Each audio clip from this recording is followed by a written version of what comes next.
What's up, guys? It's Chad with Living the Van Life. We're going to try this again and see how our live stream video is working. Sorry for the technical difficulties. That puts us about half an hour behind the scheduled start time, but that's just the way it goes sometimes with this kind of technology. Hopefully it's looking all right. On my end, it looks a little bit slow and choppy. We'll wait for people to kind of join in here and see how things continue to go. How's the audio out there? Check, audio.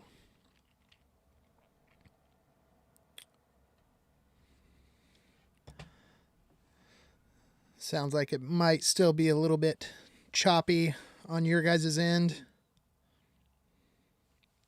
At least the audio is buttery smooth, though. We should be having nice, clear audio output. Video output, though.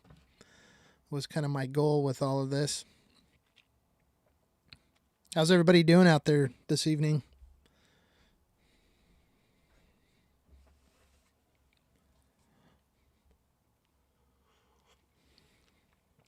We're actually live streaming from the Sprinter van here this evening. So, welcome to Inside the Sprinter Van.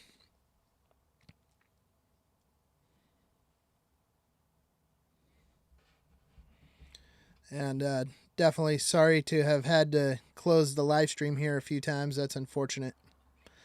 Need to figure out this whole live streaming thing. It can get quite technical with the way things are these days, but hopefully this will work at least enough for this evening.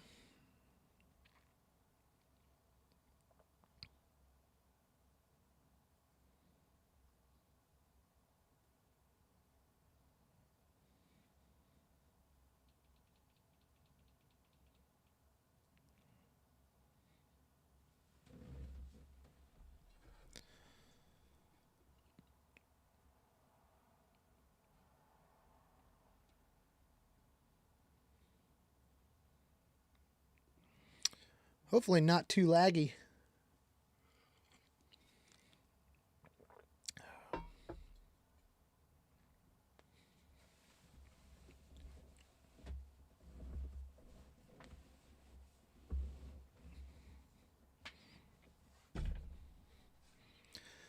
Looks like somebody's out there asking if I'm ready for the next storm. Definitely am ready for some snowstorms. We had quite a bit of snow here a couple weeks ago, and definitely came down. Ended up not being quite ready to go out and hit that storm. Still had quite a bit of editing that I've been working on to get my past content that has been in the can now for a little while, getting that all finished up, getting that stuff edited and out to you guys so that things can kind of go in chronological order. So once I get through that, then we'll be able to get more into some winter camping.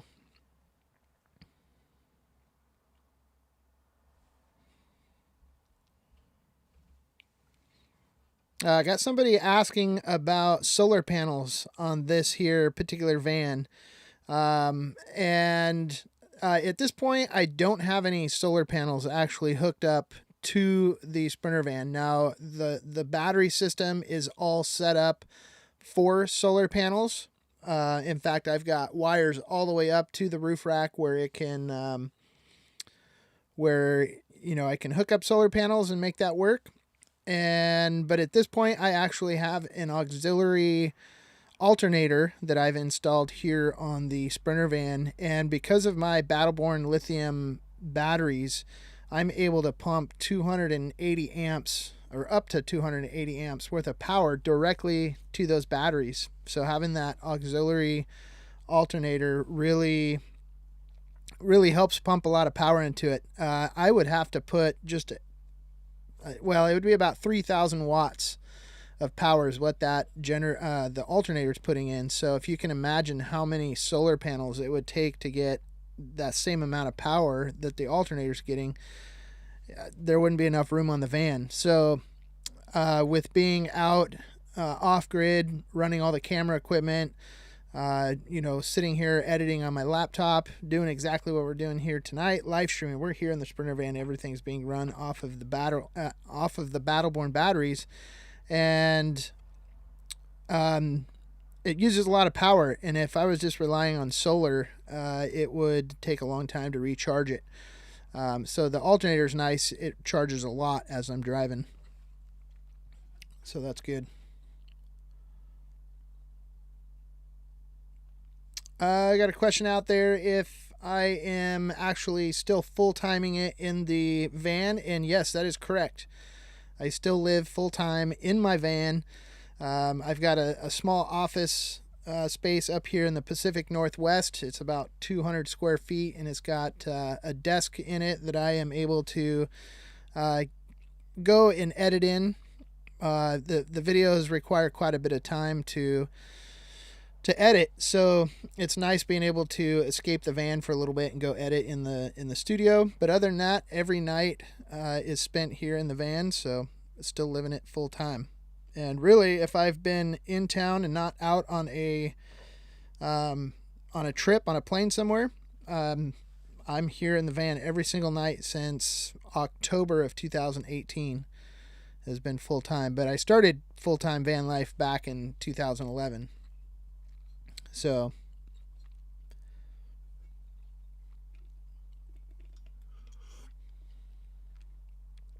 ooh, what is in the cup tonight? So tonight, guys, we've got, what is this? This is some single barrel Jack. Some Jack Daniel's single barrel, small batch, which is really, really, really delicious. Good stuff. So cheers to you guys out there.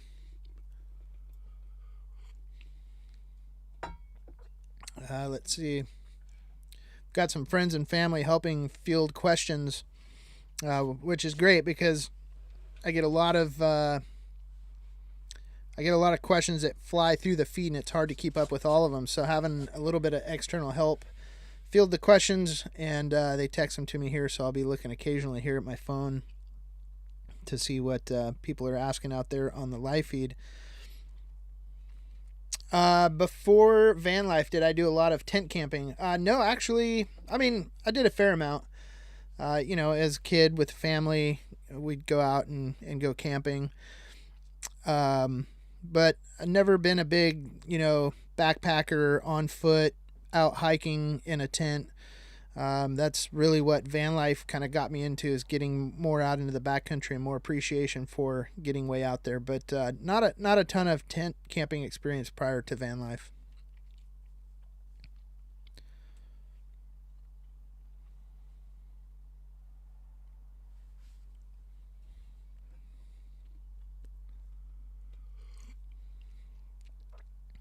Looks like we've got about 185 people in the chat tonight.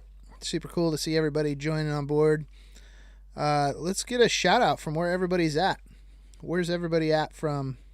Or where's everybody from, I should say, this evening?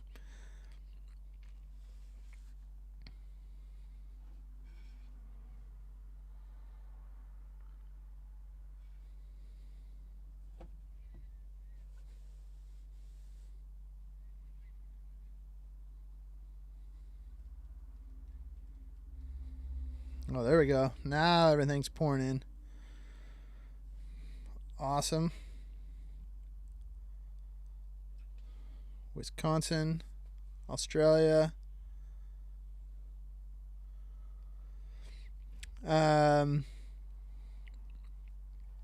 We've got a question come in too about the Westfalia, if the Westfalia will make an appearance. And the answer to that question is yeah, I definitely hope to be able to let the Westie be part of the channel again. I still have the Westie. It's parked in storage right now.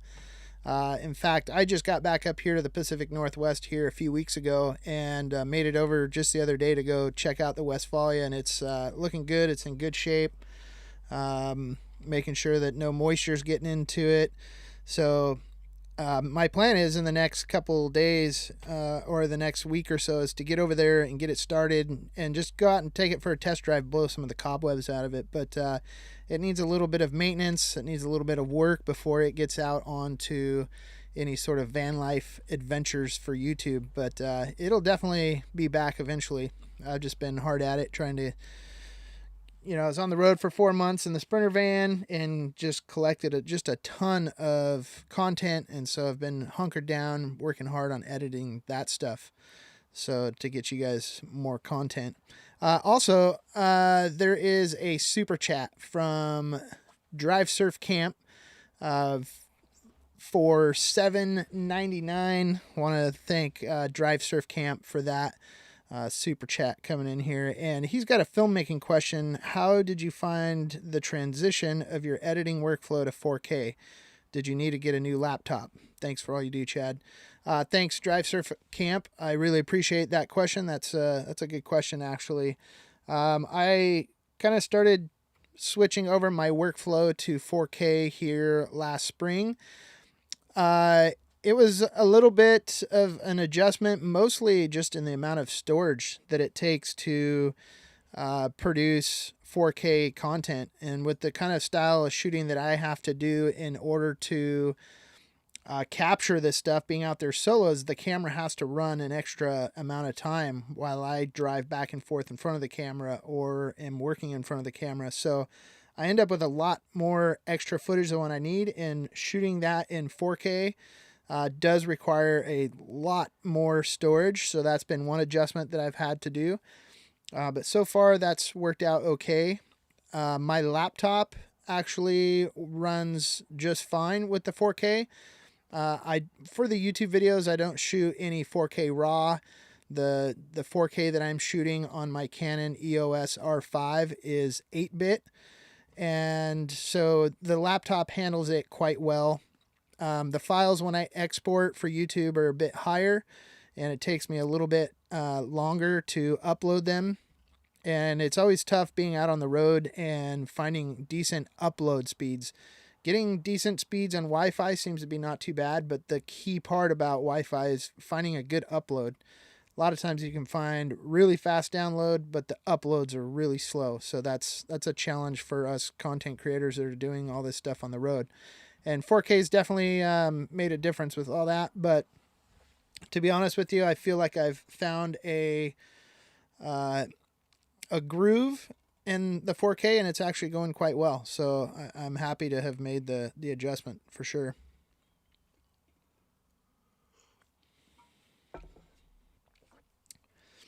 Let's see. I got another question out there. If anybody has if I have thought about crossing the border into Canada. For those of you that don't know, up here in the Pacific Northwest, it's not far to get up to the Canadian border. It's the fellow Canadians are basically our neighbors, which is pretty cool. And Canada just has a lot of awesome terrain to be able to go up and explore. And pre-COVID, I did spend as much time as I could up there exploring, which is always cool. Unfortunately, because of COVID, the border was closed for a significant amount of time. And now there are quite a bit of stipulations that you have to meet with COVID tests and whatnot to get up across the border. So it's not an area that I have explored quite yet. But I tell you what, as soon as it becomes a little bit easier to travel across the border, I do look forward to getting up there and spending some time. And getting up to Vancouver Island actually would be really, really cool. I would enjoy getting over to the coast over there. The west coast of Vancouver Island would be really cool.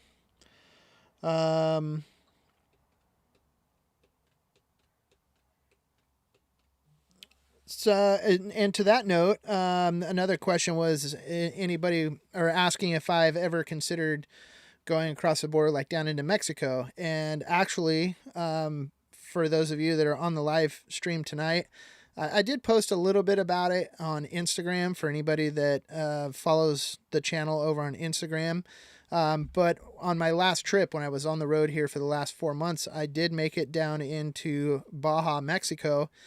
And originally I had planned on spending about a month down there exploring Baja and living some van life.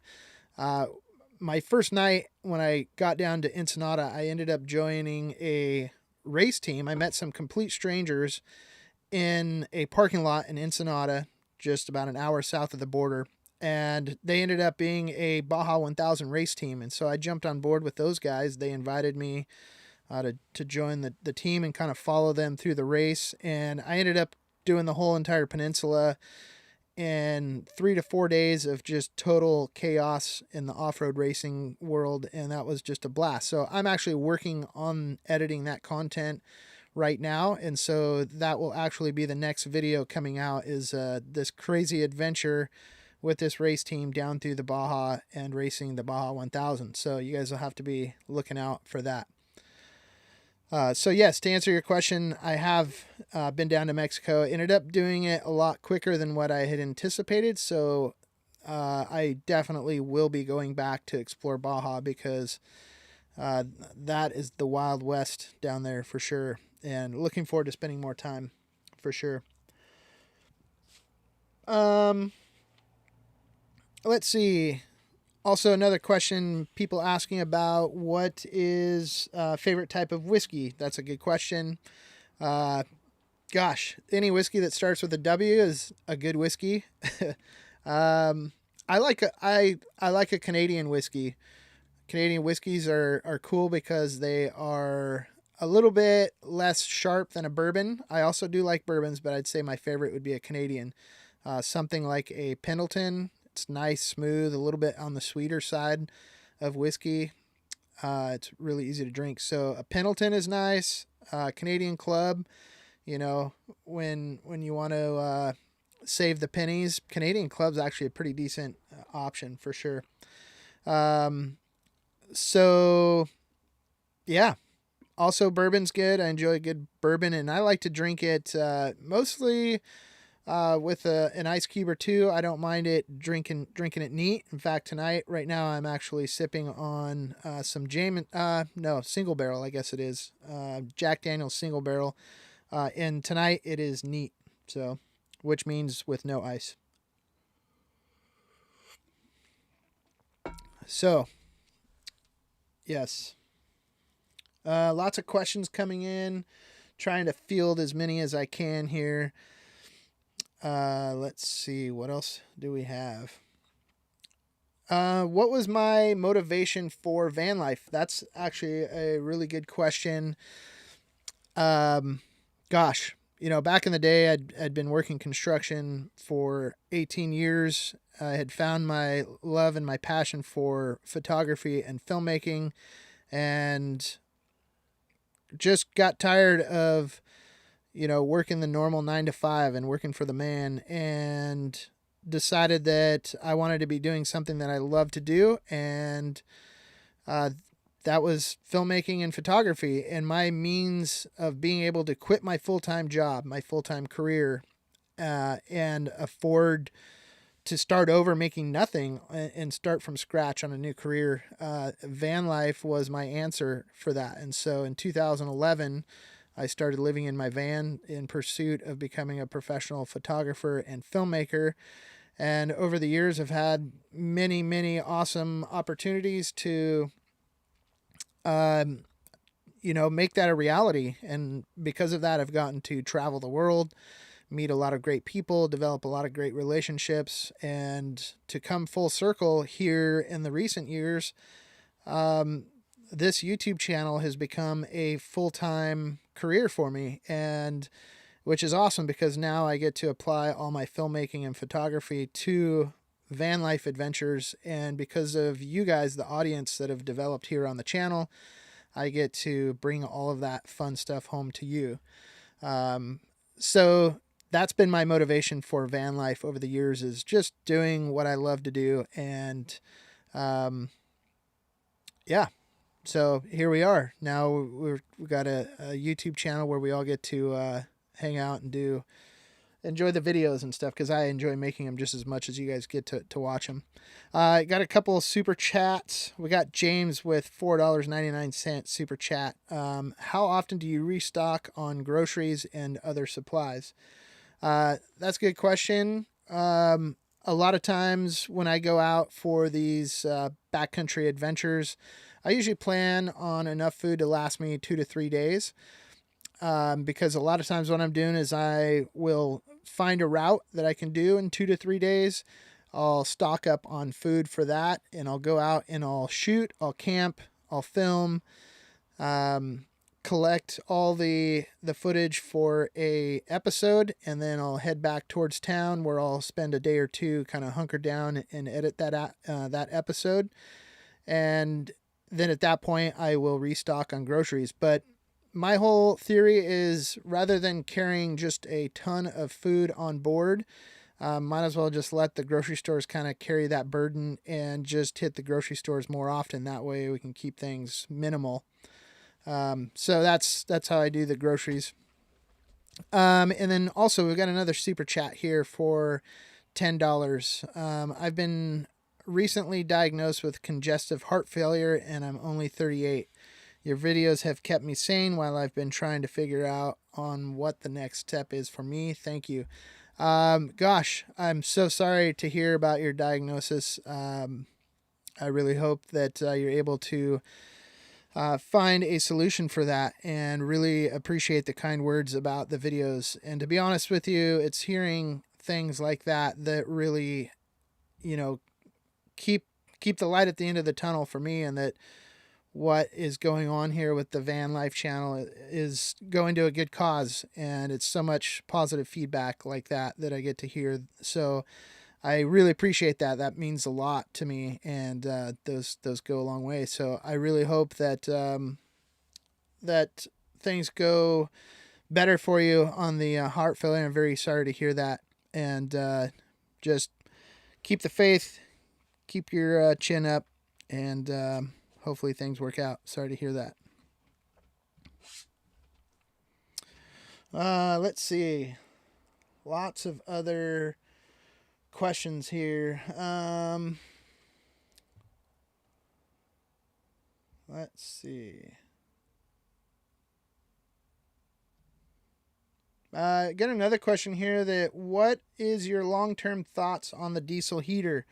The diesel heater, that thing, I tell you what, it just keeps charging away, and it's probably one of the best heat sources that I can think of for any sort of vehicle. It doesn't necessarily have to be a van, but even if you're camping in a truck, even a car for that matter. Like, I've seen people install those diesel heaters in a car, and they're simple, they work great, they're clean heat, and they just work. The Sprinter van has, well, let's see, up here, once I got back to the Pacific Northwest here in the last 4 or 5 weeks, the temperature dropped down to, oh gosh, what did we see? I think we saw about 3 degrees Fahrenheit, which was well below 0 in Celsius.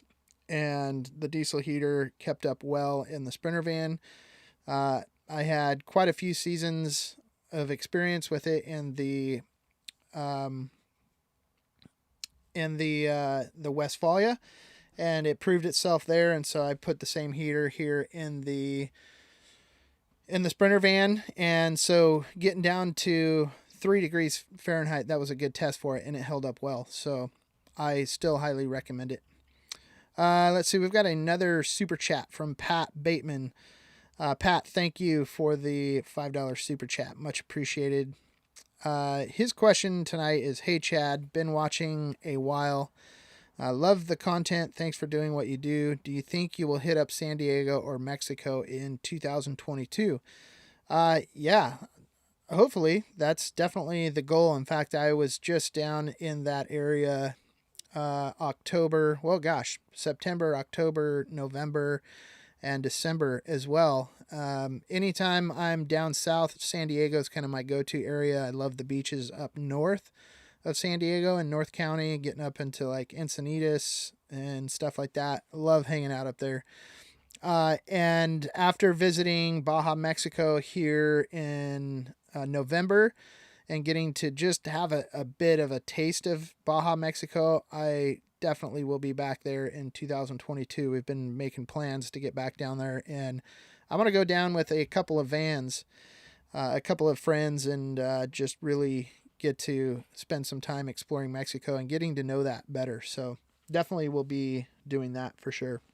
Let's see. Then we've got another super chat. We've got Promark Construction with a $50 super chat. And Promark, really, really appreciate that. Love everything you stand for, Chad. Thanks for bringing the Solo back off grid.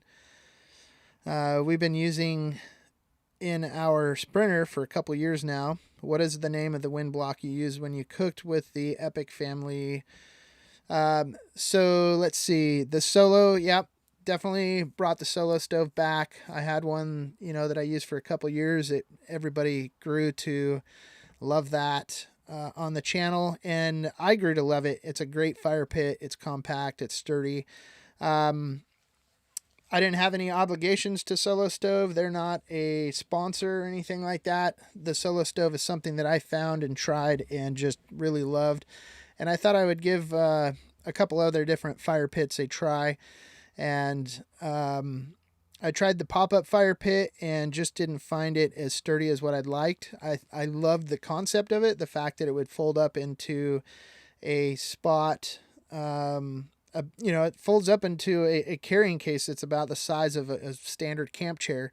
And I love that everything would kind of go down compact. Unfortunately, mine kind of fell apart after the first 3 or 4 uses, and I just found myself really missing the Solo Stove. So when I was out on the road, I ordered a new one to replace my old one. My old one was still sturdy and very capable. It was unfortunately up here in the Pacific Northwest when I was on the opposite end of the country, and so I ordered a new one just to kind of get a new one started and getting that one seasoned up. So and then also moving on to the rest of your question there, the wind block, the Epic family road trip, that is a wind block. I believe they got it from MC Overland Ranch. I believe is the name of that. It's a fire block that they carry on board with them. And it was a cool little setup that they've used. So, yes, indeed. Let's see.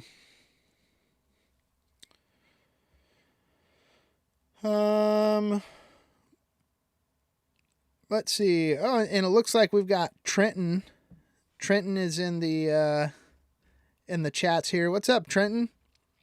So Trenton is my youngest son, and it looks like he is here in the chat all the way from Montana. So cool to see him joining on board here. Trenton, thanks for the kind words. Love you too, buddy. There you go. There, I see Trenton in the boards there. That's cool. Trenton says, love you, Dad. I hope you have some more fun adventures and you have a great time on the road. Trenton, love you too, buddy. Thanks for joining in here on the live chat. Trenton says, nothing much, just hanging out. That's good. How's the snow over in Montana right now, Trenton? You guys getting lots of snow? Has it been cold? It's warm over here now. We were just talking, it's 60 degrees here in January. That's just like unheard of warm weather for up here. So I don't know if that's happening all the way over to Montana, but definitely totally different than what it was here a couple weeks ago when it was 3 degrees Celsius. Fahrenheit. Let's see. We've got another super chat from Corrine. I love your time-lapse vids of the night sky and stars. Thank you for taking the time to do that. Thank you much for the comment. Thank you for the super chat. That's much appreciated.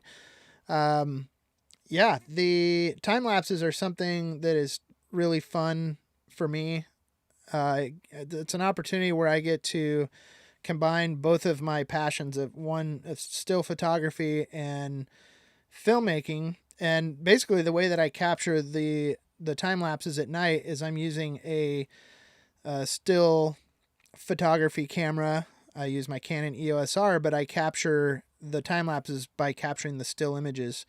And most of those time lapses are composed of about 600 still photos that are captured through the course of the evening. And then you put it together in a video format and it forms a time lapse. So it's kind of cool. You get kind of the best of both worlds where you can work with still photography and create film out of it. So I love capturing it as much as you guys enjoy watching it. It's always fun.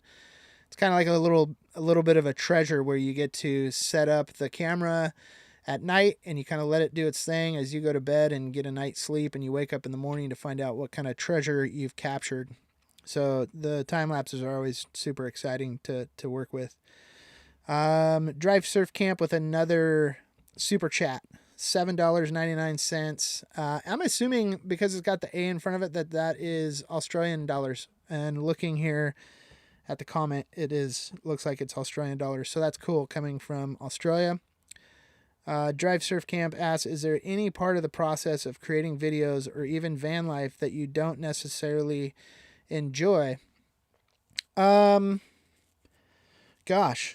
I mean, really to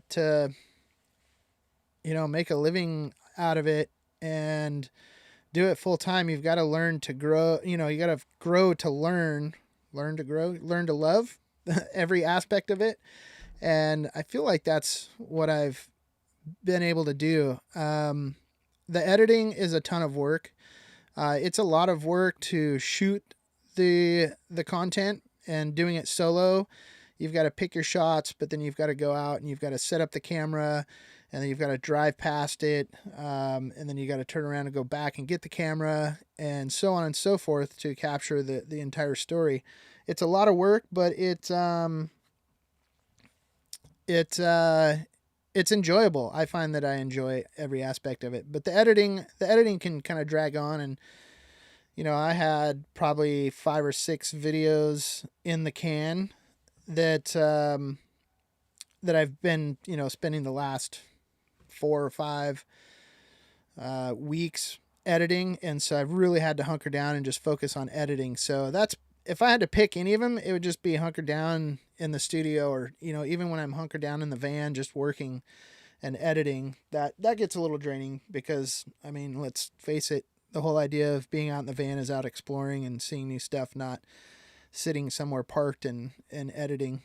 But anyways, yeah. So thank you for the super chat. Much appreciated. Let's see. Sorry, guys. Trying to keep up with lots of information. Let's see. What do we got here? We've got 400 viewers in the chat tonight. So it's cool to see everybody coming together. Let's see. We got another super chat. Robert Shields. I'm struggling with what off-road van platform to choose. Sprinter, all-wheel drive Transit, or Sportsmobile. Pros and cons. That's a good question. I definitely went through all of that when I made my decision and what I was going to do for a van. The Westfalia proved itself to be, a capable little unit. Unfortunately, those vans are so old nowadays, and they're just prone to so much maintenance and repairs that getting into something new was necessary for me. When it came to figuring out which one was going to be the most off-road capable, I did look at the drivetrains, and the thing that I liked about the Sprinter versus an all-wheel drive Transit is the fact that it was selectable four-wheel drive, that you could take it in and out of four-wheel drive. You could drive it in two-wheel drive if you liked, and then when you needed it, you can switch it to four-wheel drive. And with that, on the Sprinter van, you also have selectable low range. Now, I'll go on and say that the low range in the 4x4 is not as low as something you would expect to see in like a Toyota or a Jeep. But it definitely does make a difference. And that's one thing that I liked over the all-wheel drive. Now, if it's just a van that you're going to be driving on the highway and, if you hit some snow or some ice and some slippery conditions, I think the all-wheel drive Transit would be just fine for that. I just like the option of having the selectable four-wheel drive, so that's where I made the decision with the Sprinter over the Ford Transit. That and my other decision in that is what is available out there for aftermarket parts and accessories. And the Sprinters definitely tend to be the most popular vans out there, and there is a ton of companies making parts and accessories for them. Although that is now getting to be the same with the Transits, but I still think the Sprinter vans have the edge there in what parts are available. With getting a lift and suspension kit set up for it, that was one thing. Van Compass is working on both those platforms.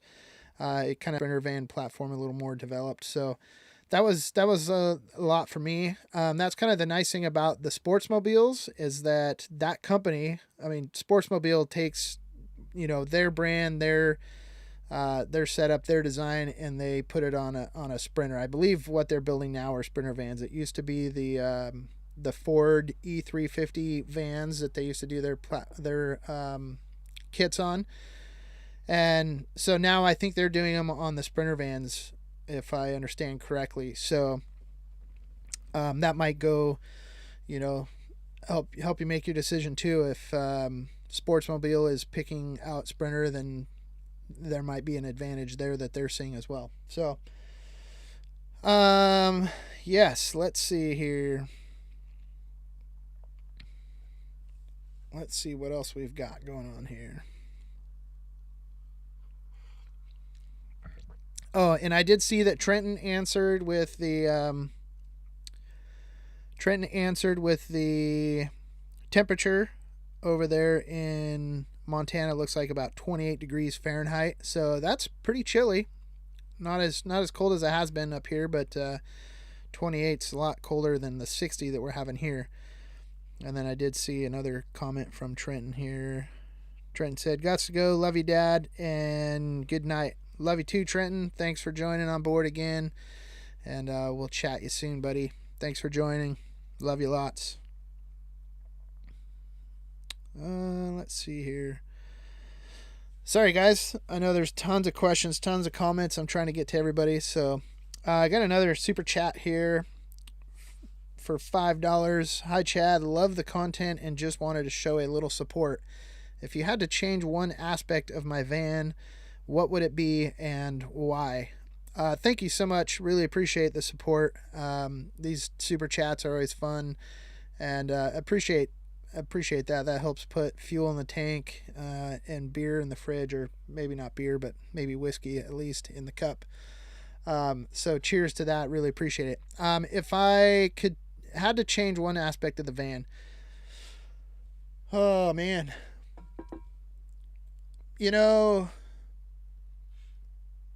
that's a good question. The build, everything in the build really came out really, really well. And thank goodness for the amount of time that I spent in my Volkswagen and just getting to know van life up close and personal, so that when it came to building out a van, I kind of had a lot of that experience. And so I'm definitely grateful for that and not having to guess so much at it.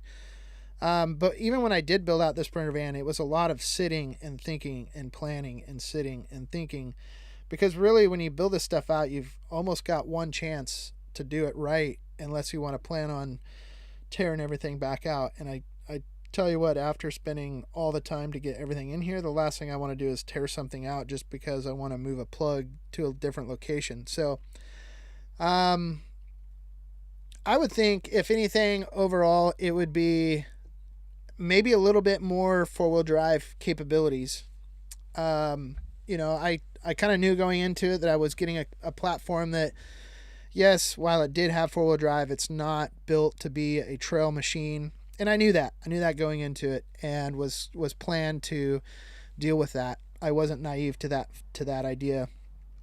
But as I've gotten out there on the trail, I've definitely found its limits. And I wish there was a way to change the gearing in the drivetrain. I wish there was a way to make it a lower low range in the 4-wheel drive and just maybe beef up some of that drivetrain. But other than that, I tell you what, I've been more than satisfied with the Sprinter van. The layout of the living space is comfortable. The heat works really well in the cold winter months. And I'm able to keep it fairly cool in the summertime. When I was on my 4-month trip out on the road with it, I spent some time down in Palm Springs, California, and it got up to 101 degrees overnight, and I slept in the van with no AC, and it worked out. It worked out okay. So it's I can't say there's really much I would change. Let's see. Let's give a shout out to Matthew Pavey and his mom. They're from Adelaide, which is cool because Eldad and I spent some time out in Adelaide, and Joey, of course, our good friend Jojo. We went out there and filmed for our documentary out there and spent some time in Adelaide, fell in love with Adelaide. In fact, that's where we met Anne in a van. She's originally from south of Adelaide, and so lots and lots of fond memories of Adelaide there in South Australia, and would love to make it back out that direction again. The amount of adventure that there are down in that area and just all over Australia, I really look forward to the opportunity to be able to get over there and do some more exploring. So we've been talking about it. Okay. Got another super chat here, and then I'm going to jump into some more questions. Club Sinister with a $5 super chat. Super awesome. Thanks, Club. Hi, chat. Matt here. I found a 1987 Westfalia upgraded for $40,000. Only thing is it has 150,000 miles on it. I'm tempted. Do you still talk to Ann? So a couple questions there. Let's start out with the Westfalia. Yeah, I mean, depending on how the build is and what was changed or what was upgraded in that build, in the drivetrain, 150,000 miles isn't bad. Especially, I'm guessing if there's a $40,000 price tag on it, most likely the engine has been upgraded. And maybe perhaps the transmission rebuilt. That's really the biggest concerns, is the engine and the transmission. So it'd be worth looking into. Some of those price tags get kind of crazy on those old Westfalias. Truth be told, I bought my Westfalia when it had 197,000 miles on it. Now, granted, I bought my Westfalia back in 2010 for $8,000. That same van probably would have been $20,000 plus these days in the same condition. But yeah, I don't know. There's definitely some Westfalias out there that are upgraded that are worth the $40K for sure. But and then to your question on Ann, yeah, I still talk to Ann on a daily basis. I talk to her regularly. In fact, she was. I told her about the live stream, so she's probably tuned in and joined in here on the live stream for sure. So yeah, still talk to Ann quite often for sure, on a daily. So thanks again. Appreciate Matt, the super chat. Let's see. Got another super chat for $5. Good evening from Bristol, Rhode Island. That's awesome. All the way from Rhode Island on the east coast of the USA. One place I haven't made it out there yet. And I think if I ever made it out to the East Coast, I'd really like to explore kind of the northeast part. It'd be really cool. Rhode Island, up into Maine and Vermont, even up into those parts of Canada and stuff. I think it'd be really cool. Oh, in fact, right below there is a comment from good evening from Labrador, Canada. So Labrador is getting up into that area that I think would be cool to explore too. So much of Canada that would be really awesome to go enjoy. So, let's see. Burt Bell, will we ever see Ann again? Gosh, I sure hope so, for sure.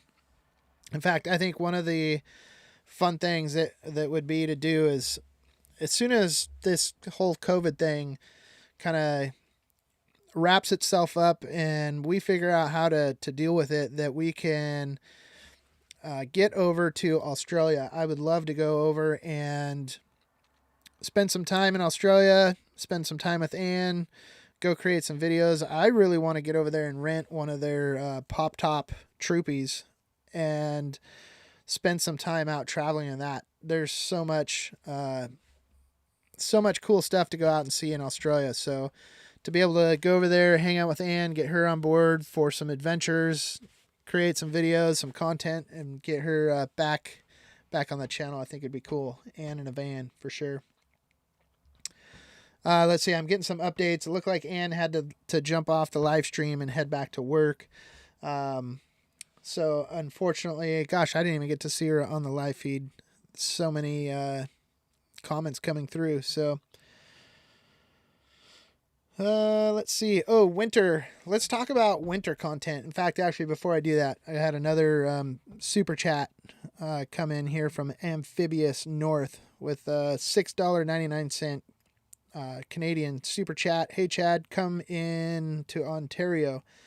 I'll take you on a kick-ass snorkeling or diving day. That would be pretty phenomenal. That'd be really cool to go check that out for sure. Would definitely love to go do that. Snorkeling and diving. That'd be a cool video for sure. Thank you for the super chat, Amphibious North. Much appreciated. Let's talk about winter camping. Lots of questions out there. Lots and lots of comments on the channel. I know that I've been releasing all of the content coming from the desert, and I know it's wintertime and everybody's kind of over the desert content, but it's also a lot of really cool adventures that I captured while I was out there, and I've built up a library of footage in the can that I'm working diligently to try and get through. Every single day is full days of editing, hard at work to try and get you guys this content and get through that so that then I can go out and focus on doing some winter content and bring that to you. So 100% it's coming. I'm working on it. I'm working on the last Baja video right now to get that out. And as soon as that's done, then I'll be out in the field filming more winter content. I haven't forgot about it. I haven't forgot about you guys. So,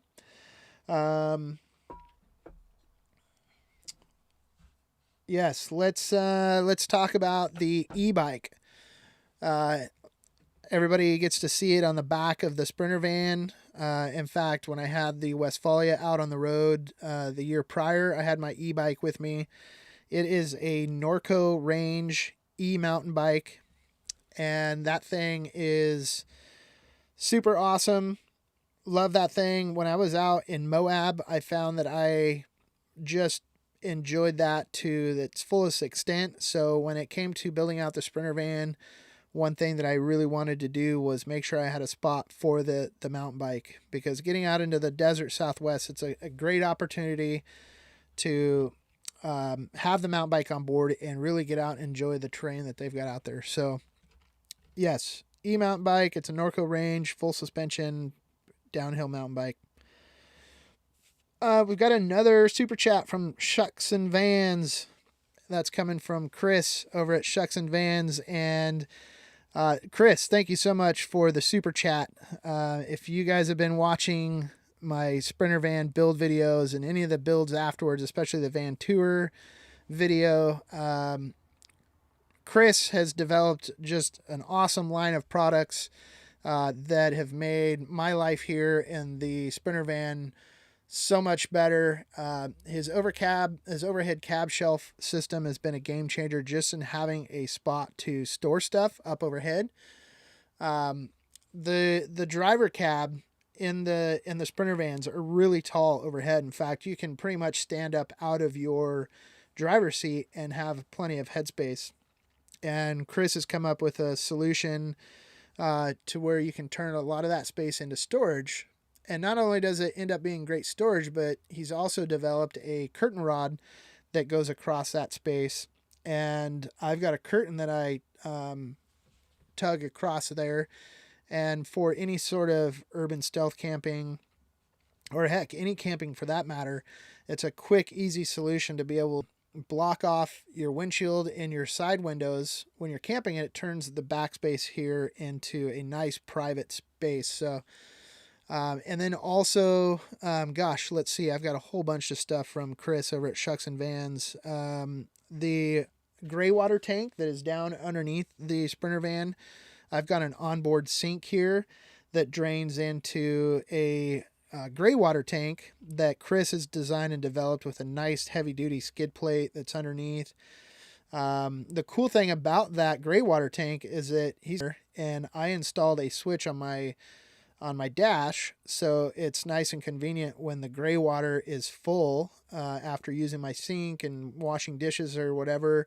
When I'm in a safe spot out, in the woods somewhere, I can just pop that and drain from the ball valve. So that's become pretty handy. And then, of course, you guys have seen my slide out trays in the back where I've developed my outdoor kitchen. Those big black aluminum trays that slide out, they carry my firewood, they carry my solo stove.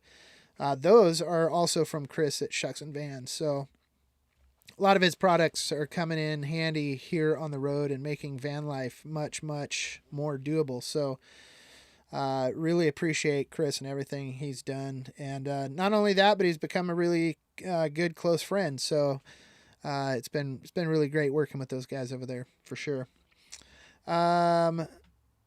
So let's see, Mark with a $4.99 super chat. Mark, really appreciate you being part of the chat and the live stream tonight, and thank you so much for the super chat. Much appreciated. Okay, let's see, what else do we got here?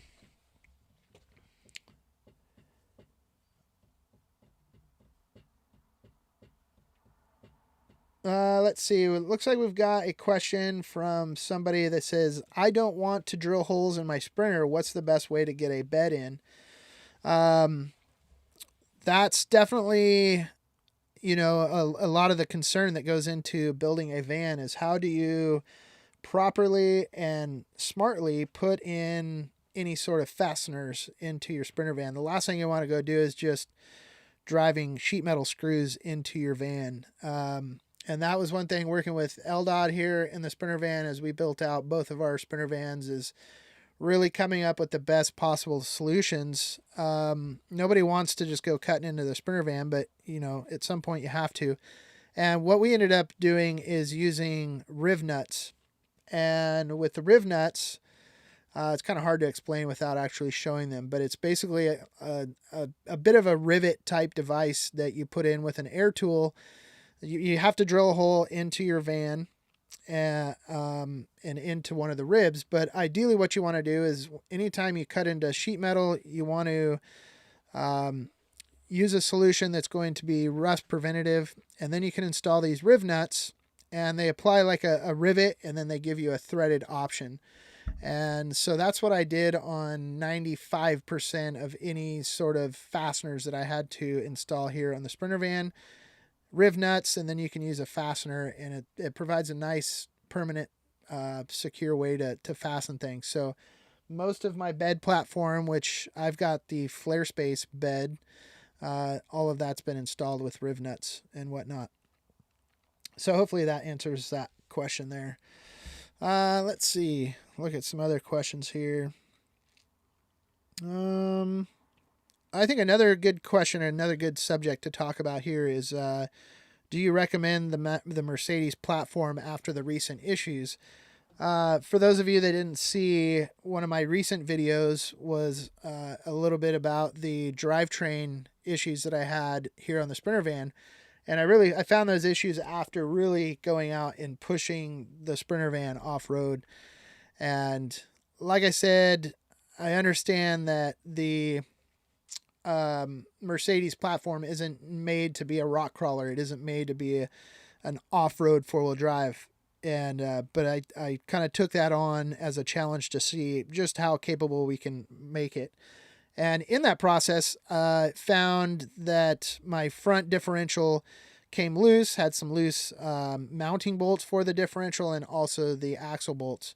And would I still recommend it after those issues? And my answer to that question is yeah, absolutely. I would for sure. And I would say that with the caveat that there again, these aren't made for heavy off-road use. So if we're going to use these for heavy off-road use, we can expect some of those. And as we discover these problems, it just goes on the list of things to check and maintain on a regular basis.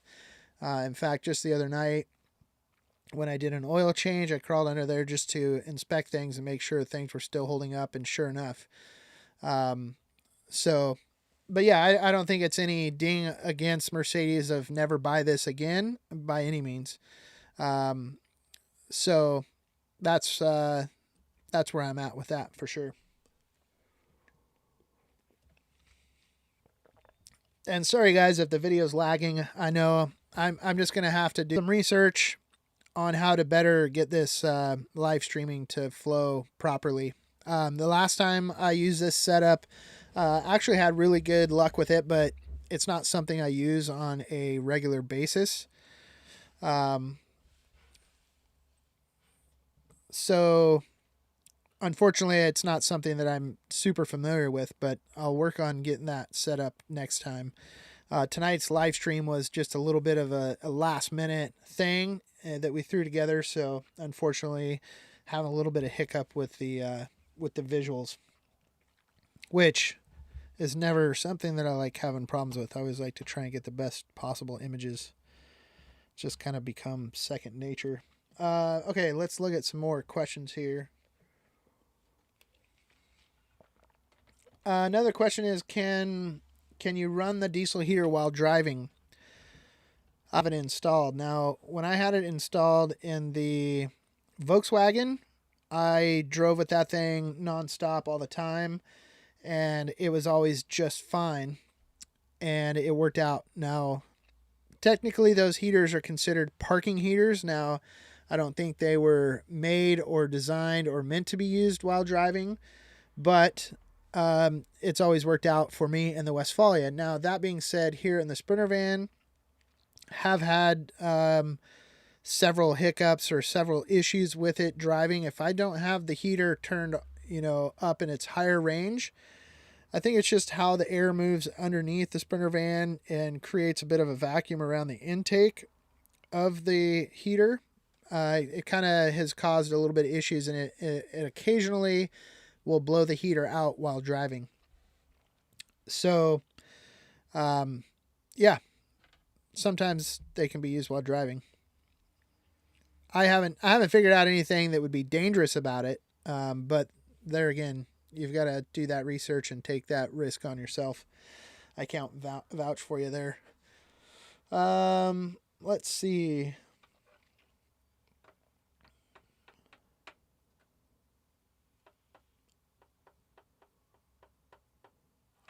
Let's see. Somebody's saying 720 quality setting would help greatly. That's what I have it set to. I have it set to 720 resolution. I'm using a program, and I've found that quite a few people in the audience tend to know about this, but I'm using the OBS program to do the streaming, and there's just a ton of different settings. And before I set it up this evening, I did watch a video or two for the best practices on using OBS. Unfortunately, I don't think I have, obviously, very clearly, don't have something set correctly in there. So I just need to spend some time getting to know it so that I can iron it out next time. Because the last live stream we did back in May, it worked flawlessly. But I didn't have those settings still set here in the computer, unfortunately. Let's see here.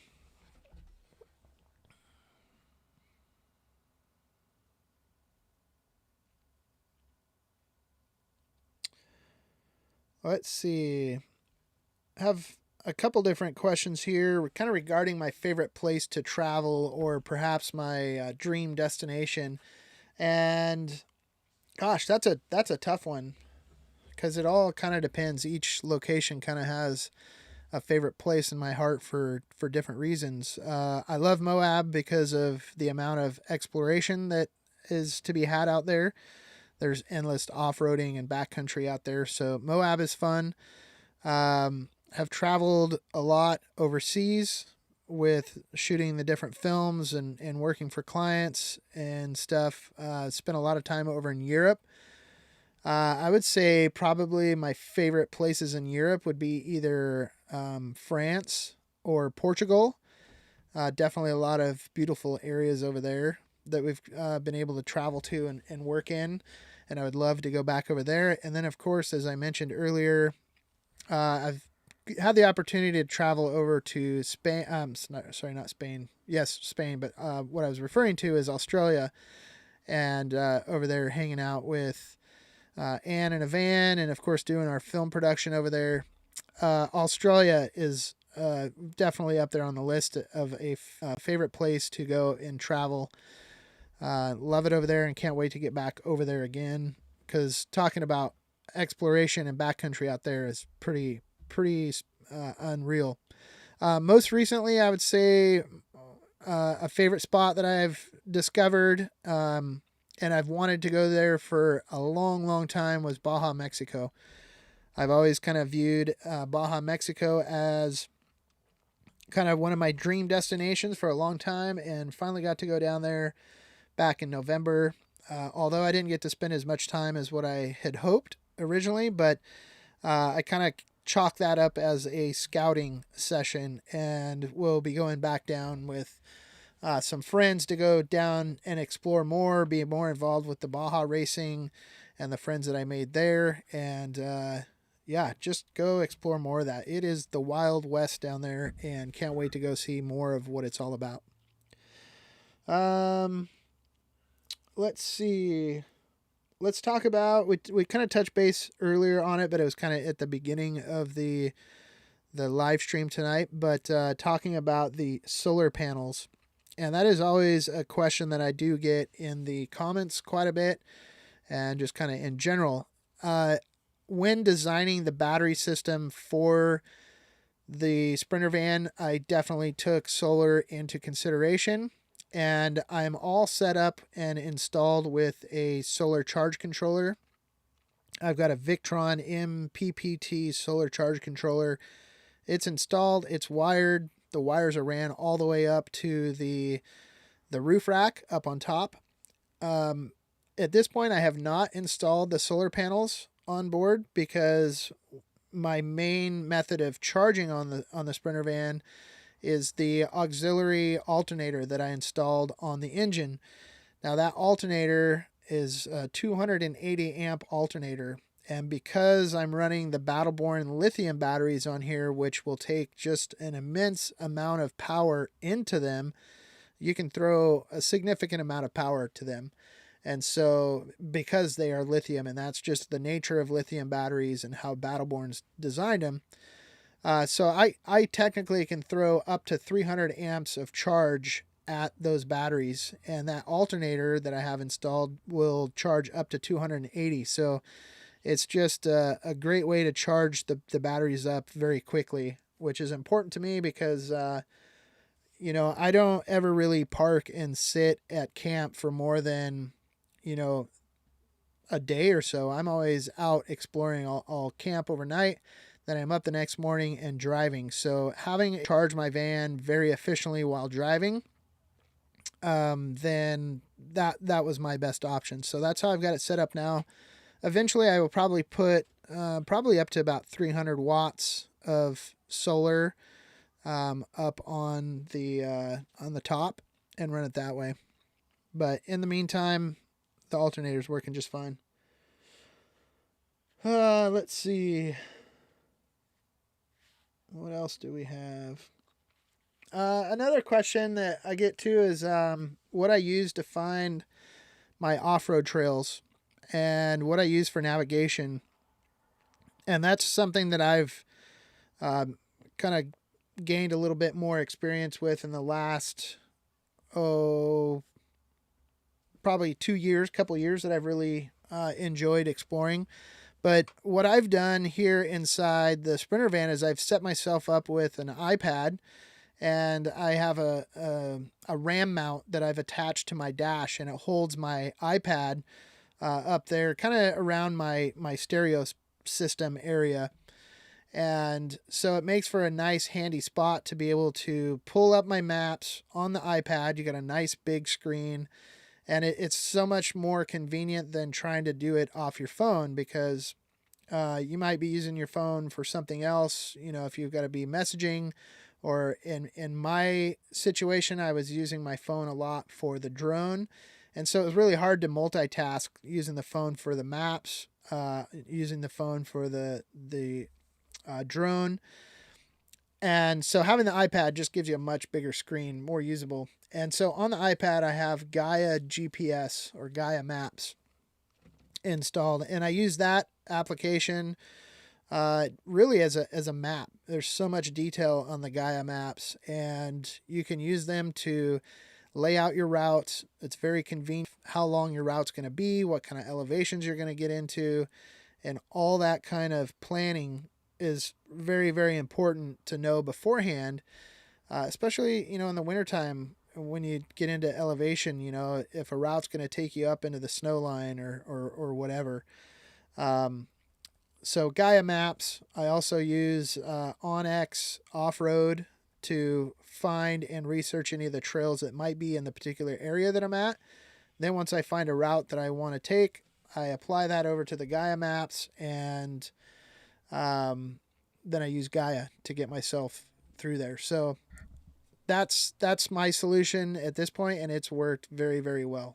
So I attempted to use that kind of stuff on my phone for a long time, and the best improvement that I made was getting an iPad. If you can imagine, trying to look at a map that was, this big versus this big, if you can see, the better. So, let's see.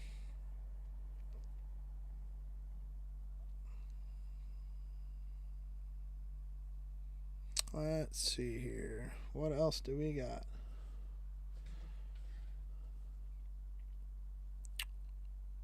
Do I miss the Vanagon? That's a good question. We get a lot of that. Questions about the Vanagon. Oh, where's the Vanagon? I miss the Vanagon. Yada yada yada. I do miss the Vanagon, but then I also don't miss the Vanagon. The Vanagon's got a lot of character. It's responsible for a lot of the cool memories and adventures and the opportunities that it's provided for me in my life. But when it comes down to it, you just need, when your whole life revolves around a vehicle, you need a vehicle that is reliable and isn't going to break down. You don't have to worry about it breaking on a trip. I needed that in my life. And I think the biggest thing to remember is that, these aren't just videos that I go out and create on the weekends. This is my whole entire life. And, for the people that, say they miss the Vanagon, yeah, it's great. It's a great character. Unfortunately, I just needed something more reliable. And this is my life. I live this way every single day. And I laugh at the comments about the Sprinter van and how it's just a lap of luxury. And now the whole channel is completely different because the van is just, it's too nice and it's too fancy and nobody can afford it. I think the thing to remember is that my whole entire life still revolves in a space that is about 65 square feet.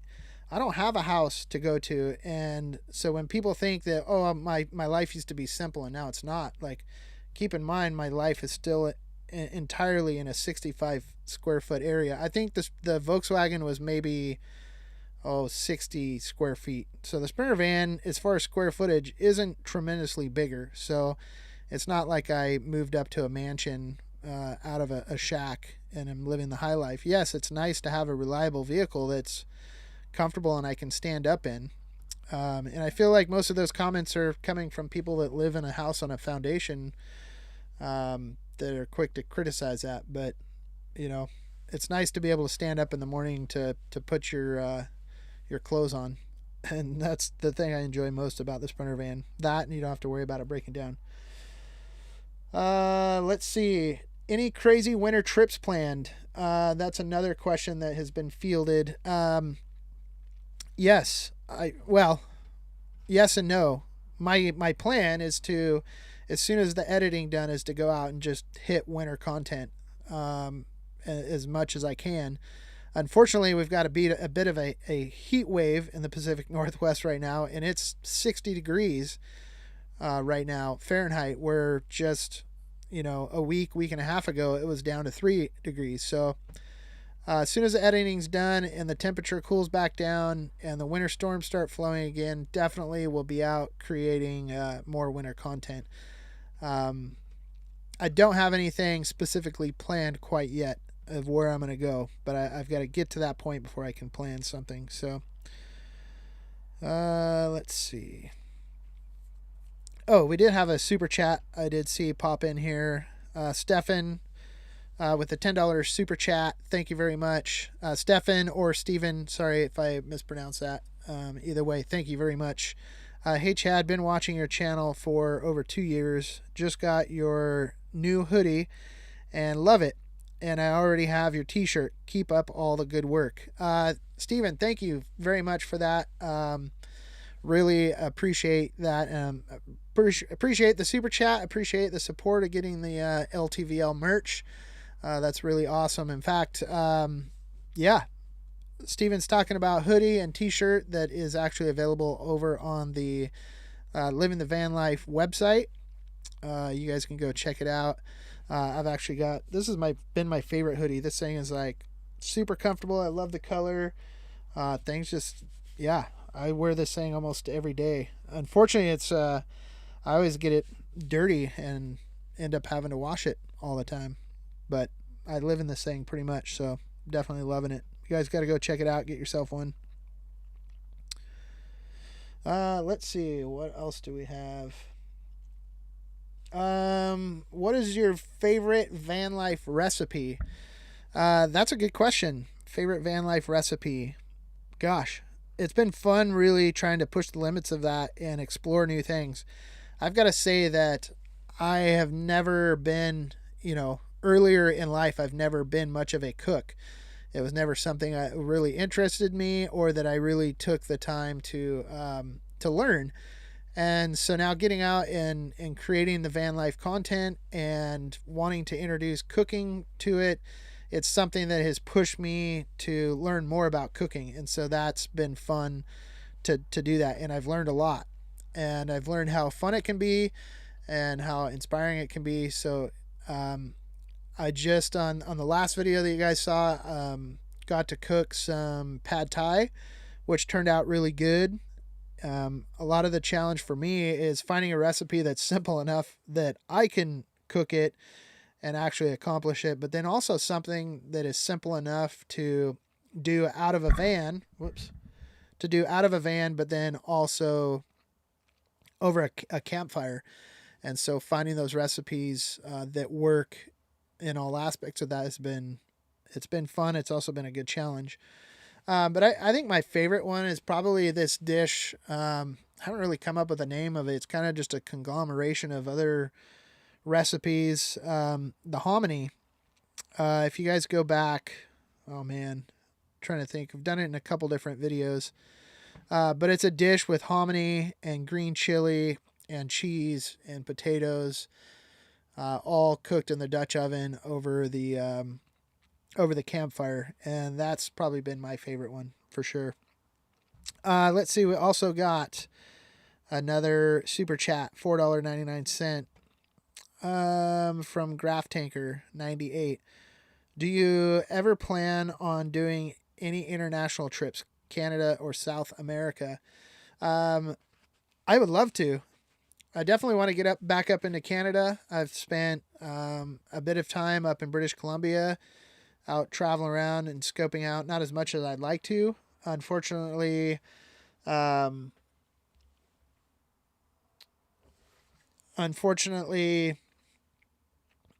struck and closed down the borders, and we weren't able to get up to Canada anymore. That's slowly starting to open back up, and as soon as that becomes more feasible, we'll definitely be getting up to Canada some more to explore. As far as South America, I think that would be an amazing experience. I have traveled down there for one of our film projects that we did down into Bolivia. I've also been over into Aruba on the north side of South America, and excuse me, and it was definitely an amazing experience, and would love to make that happen again. And I would actually love to make that happen in the van.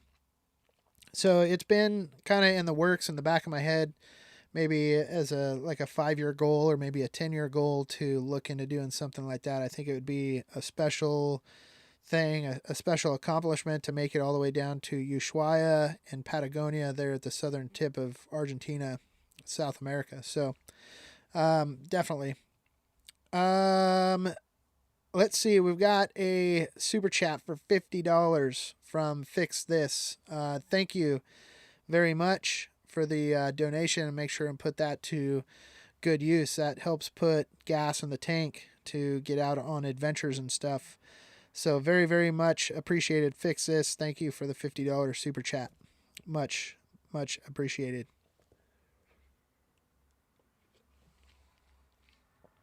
Let's see. Biggest lesson learned from van life. Gosh, where do you even start with that? There's like endless amounts of lessons that have been learned from van life. Probably most importantly is that, life can be a happy life even when you minimize your life, or minimalize. Is it minimize or minimalize your life to live in this case with the Sprinter van, 65 square feet? It teaches you the lesson that you can live with not so much. You don't need so many materialistic things to be happy. You don't need a garage full of stuff. You don't need a basement full of stuff. You don't need a living room full of stuff. You can actually be happy when you minimize yourself to a small footprint, which actually allows even more freedom when you can go out and travel, and you can go see different parts of the world because you're living within the means to be able to afford other things than just your mortgage payment or your cable bills and etc. So I think that's probably one of the best lessons that I have learned from van life. And once you accomplish that, like, it really, if you can find happiness in living in a small van and be truly happy with it, then you really kind of get to the point where you feel like you can accomplish anything in life beyond that. If you've learned to be happy in that space, then you can almost be happy in any situation beyond that. So, very good question. I appreciate that. Let's see. A few more questions about the website. Is your t-shirt available worldwide? Yeah. There's more details on the website about global shipping or international shipping. We get orders coming in from all over the world and ship them off. It's hard to know exactly what the details are because each country is a little different. You need to check with your local tax authorities. We offer the shipping now, depending on what taxes are charged in your country when you receive it. We can't necessarily answer all those questions, but yes, we do have them available for worldwide shipping. Also, another question is, where can we buy your photography? That's a good question. That's something that has been in the works. We've been developing some ideas of how we can accomplish that. It is coming soon. It will be eventually available on the website, livingthevanlife.com. We're working on quite a few ideas of how to grow the website, how to grow what merchandise is available. We get lots of questions about hats, all the various different stuff that you guys see in the videos. And so we're hoping to make that more and more available. Also, we want to start building a library of information about what it takes to live in a van, so that really it becomes a landing spot for anybody that is looking to get into van life, has questions about van life, Maybe they're interested in doing it down the road, or maybe they'd like to do it, but they just don't know how to get started. We want to build a library of information on livingthevanlife.com that people can go and refer to, and hopefully inspire you guys to start a journey in van life and try it. So that's all in the works. We're working on figuring all that out in the meantime of trying to get content pumped out and produced. So it's all in the works. It's happening for sure. Let's see. We got some more super chats that come in here. And in fact, I may have missed one a little ways back here from G Mondi. You should. It was a $1.99 super chat, much appreciated. You should come to Tennessee and the Appalachians, and I think that would be actually a really cool opportunity to get out there to Tennessee. I've seen photos; it looks pretty amazing out there. So thank you for that, and I'll definitely be talking about it if I make it out that direction. Let's see, referee 583 with a $5 super chat. I love watching all your stuff. Your video quality is the beat on YouTube. Referee, thank you very much for that. That's much appreciated. It's been quite the journey developing, the cinematography and the video quality, getting it to that point. It's been fun pushing through and figuring out how to improve all that stuff and just trying to make every video better than the last. So the fact that you guys appreciate that and recognize that is very much appreciated. Let's see. Let's Mountain Bike in Kentucky with a $5 super chat. Been riding mountain bike any? I did when I was out in Moab. This last October, I was able to get out on the trails a few times. Not as much as what I had hoped.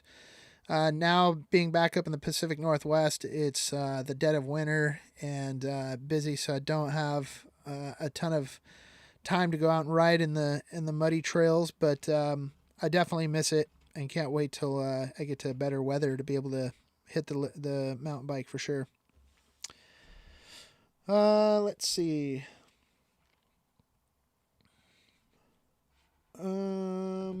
Oh, and then also question people are asking is, who is we? The channel has gotten to this point now where it's a more than a full-time job just to go out and film, come up with the ideas of what's going to be the next journey and going out and filming it and then coming back and editing it. That's more than a full-time job. But then the whole idea of let's grow a website and, let's gather. Eldad has come on board to help lay a bunch of that stuff out. He helps with shipping out all the merchandise. Also, my mom is just recently retired, and so she's jumping on board and helping kind of sift through a lot of the comments that come through on YouTube. And so it's been great having people come on board and help with this and help alleviate some of the things that I felt like I've been neglecting as I work to just get out the content. So Eldad's been instrumental in building the website and, getting that sitting as it is. He's done a great job of just decking it out to make it look like a very professional website with some of the photos that have been taken and keeping that. Got some background in the clothing industry, and so it's cool kind of having his expertise come to work on that as we develop a line of clothing that we can start implementing and selling on the website, so that you guys get to sport some LTVL merch out there as you guys are cruising around. Let's see. Talk about the music. Yeah, lots of people have really been enjoying the music on the channel recently, and that's kind of always, that's always a fun thing to work with. Filmmaking isn't just going out and capturing a story on camera. You also, have to think about the whole story altogether. And music is a huge part of that, and I recognize that, and that's the fun part. Is it kind of is the magic with filmmaking is when you can take some imagery that you capture out in a really cool scene, and you can think back of what it was like to be there in person as you're editing the footage together, and finding music that kind of matches the feeling of what it was like, being there in the scene, and putting that together with the footage and really building, kind of, you can really build emotion with that type of filmmaking. And so that's where, things kind of come full circle. That's the magic of filmmaking. So, for music, it's always one of my biggest challenges is coming up with the music, because I don't want to just grab any and every music and just throw it on the video and pump it out. The music has to match kind of the emotions that I was feeling in the moment of being out there, in the field, capturing that in the scenes, and what makes the video and the story flow. So music's a huge part of it. So I spend a lot of time sifting through online libraries. I subscribe to a couple different online libraries for my music, and it's a lot of time finding the right music to go with the right footage. And when it works good. And it's cool hearing everybody's feedback when a song works for the footage. The feedback is always really, really great. So I appreciate that you guys like the music, because it's definitely a lot of work that goes into it.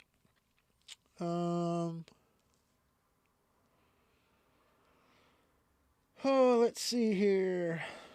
What all do we got?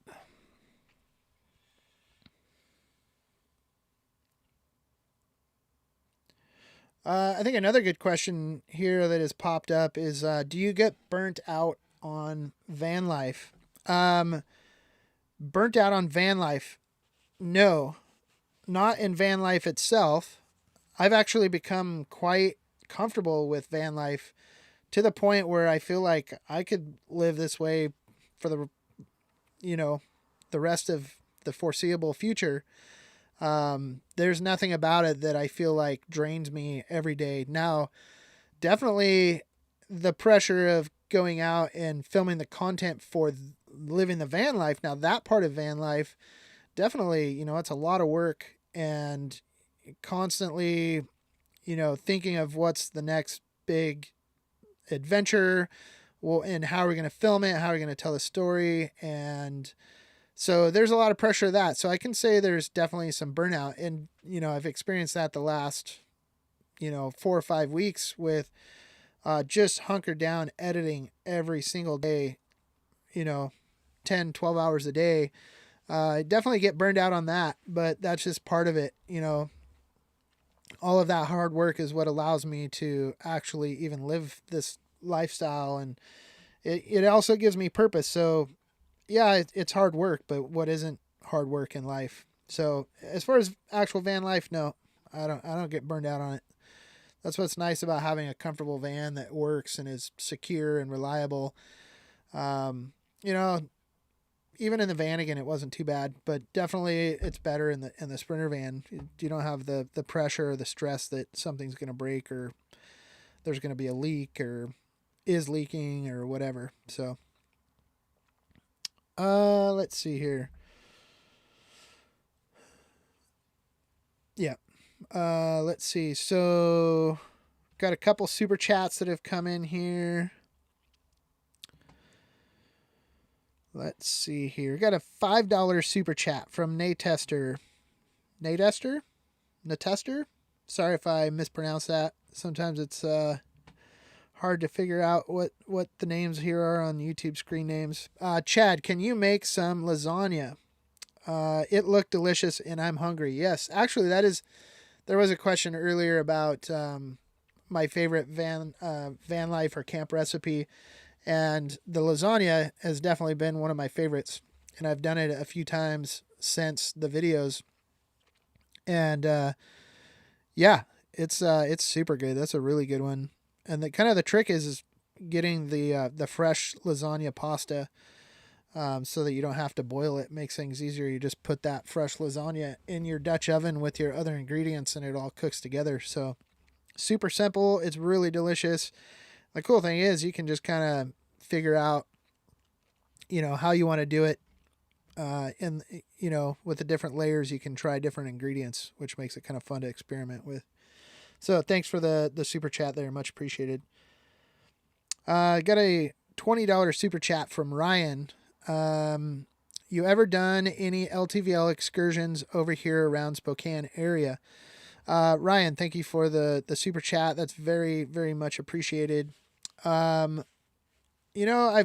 passed through there quite a few times on I-90, of course, headed eastbound or westbound. I haven't stopped and done really any van life adventures there in the immediate Spokane area, but yeah, it's definitely a cool area around there. I would love to spend some more time there. Need to do some more research for sure about what's available out there. Let's see, what do we got? Some more comments coming in about the diesel heater and the opinion on the Chinese diesel heaters. That's a good question because, those heaters have come in at a very affordable price range at $150. And, there's a ton of them available on Amazon. And I think probably if we look into it deep enough, probably most of those heaters on Amazon probably all come from relatively the same place. Because even if they look different or they're advertised differently or they've got a different brand name on them, they all seem to have almost identical components. And, I've bought 3 or 4 different ones on there. And kind of what I strive to do is find ones with the same controller unit, and assuming that the rest of the components are going to be similar to what I've had in the past that have actually worked, even though the brand name might be different. But my whole idea is there's other heaters that will accomplish the same thing, and the S-Bar heaters or the Eberspacher, even Webasto, but you're going to pay anywhere from $1,200 up to $2,000 for those heaters that accomplish the same things. And while these are, quote unquote Chinese knockoffs, everybody's got their opinions on that. And, for anybody that's looking to get into van life and they're on a budget, and, I would highly recommend doing the $150 heater route. And as far as reliability, other issues aside, let's talk about reliability on a $150 heater versus reliability on a $1,500 heater. I've never had enough issues with these $150 heaters to be concerned that they're not reliable enough. I mean, my whole theory is that, okay, you could buy 10 of these heaters at $150 a piece, and replace them a couple times a year if you had to, versus the $1,500 one. But the heaters that I've gotten into, they've lasted. The one in the Westie, it's 3 or 4 seasons now, I think, on the one in the Westie, and I changed the glow plug on it, and that's been about it. The one here in the Sprinter van, it's been employed in the Sprinter van for just about a year now, and it's still going strong. So I've never had enough issues to be concerned about the reliability of a $150 one. So, and if something goes wrong with it within a year, you've still saved enough money and you can afford to get another one. So hopefully that answers people's questions on that. Let's see, we got another super chat from Elizabeth.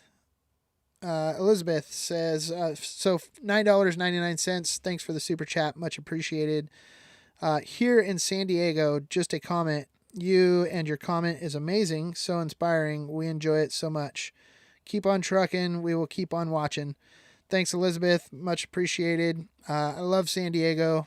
It's such a cool area down there. I love getting up, like I said earlier, into the North County area, Encinitas, San Elijo State Beach and stuff. Cool spot down there. really enjoy it. So you guys live in a really, really cool spot down there, and I can't wait to get back down there. That's my goal for sure. So yeah, guys, we're going to try and wrap things up. I've been live here for, gosh, good hour and 45 minutes. So probably going to wrap things up here in the next 10 minutes or so, try to answer some more questions, but start working our way out of here.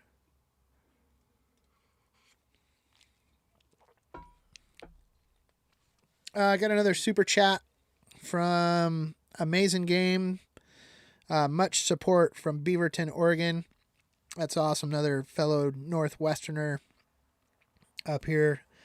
Beaverton, Oregon. That's actually where Nike is, isn't it? Beaverton, I think, is pretty crazy. We were just talking about that the other night, that Nike, such a hugely recognizable brand coming out of the Pacific Northwest. Very cool story, actually. I've read the book about the owner, or the guy that started Nike. Anyways, that's besides the point. Thank you very much for the super chat from Beaverton, Oregon, down there in the Portland area. Super cool. Fellow Northwesterner. Let's see. We got another super chat from Ryan. $15 super chat. Do you have any plans for international travel, like to Canada or Mexico? Yeah, I've been talking a few times about that earlier in the chat. And up here, kind of home base is technically up here in Washington, and so it's super close to Canada. I've spent quite a bit of time up in British Columbia exploring, but never enough to explore it all. So looking forward to getting back up to Canada. And ultimately, I'd love to get up into the Yukon and explore some of that. I think that'd be pretty amazing.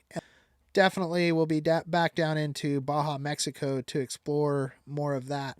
I was able to dip down in there for a week and a half or so and enjoy that. So that was super cool. So thank you, Ryan, for the super chat. Much appreciated. All of these super chats go to help put fuel in the tank and keep these adventures coming. So much, much appreciated. Let's see. We got another super chat from Neil Swan for $5 Australia. Looks like Neil's most likely coming out of Australia, which is super cool. Again, one of my favorite spots that I've traveled to have been over there in Australia, and can't wait to get back over there. Let's see. A super chat from Cold Korea for $4.99. Would you ever make a video in Alaska? Would love to watch it. Yeah, I think it would be cool to go to Alaska for sure. I think a fun challenge for Alaska would be to go up there in the wintertime, and you always see crazy images coming from Alaska and in between here in Alaska of the winter, and I think that would just be a fun challenge, as long as you were going in a vehicle that was prepared with enough gear to prepare yourself. I think that would be a really cool challenge, and of course would make for some really cool content. So not that I have any specific plans, but it's definitely on the bucket list for sure. All right. Let's see. Answer a couple more of these questions, and then, like I said, guys, I'm going to dip out of here. Again, I want to thank everybody for joining the live stream. These are always fun. And again, sorry for the technical difficulties. I know, jumped into a couple live streams here at the beginning that I had to bail out of because of technical issues and trying to figure out how to make the camera work with the live stream and the microphone and all that stuff. And I know that it has been a little bit laggy, so we need to work out some of those details. So we got a little bit of a late start than originally planned, but thank you guys for hanging in there through the evening. I got a super chat from No Smog, a $10 super chat, and he says, love the channel, Chad, huge followers, inspiring and moving. Quick question, Anaheim 1 Supercross just opened. Did you watch, and will you get to any races?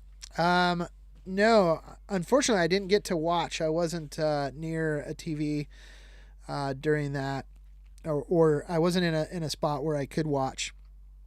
But I was in a text thread with my brother and my oldest son, Jaden, and we did get to chat a little bit about it. I think they were following, so I was getting some updates through them.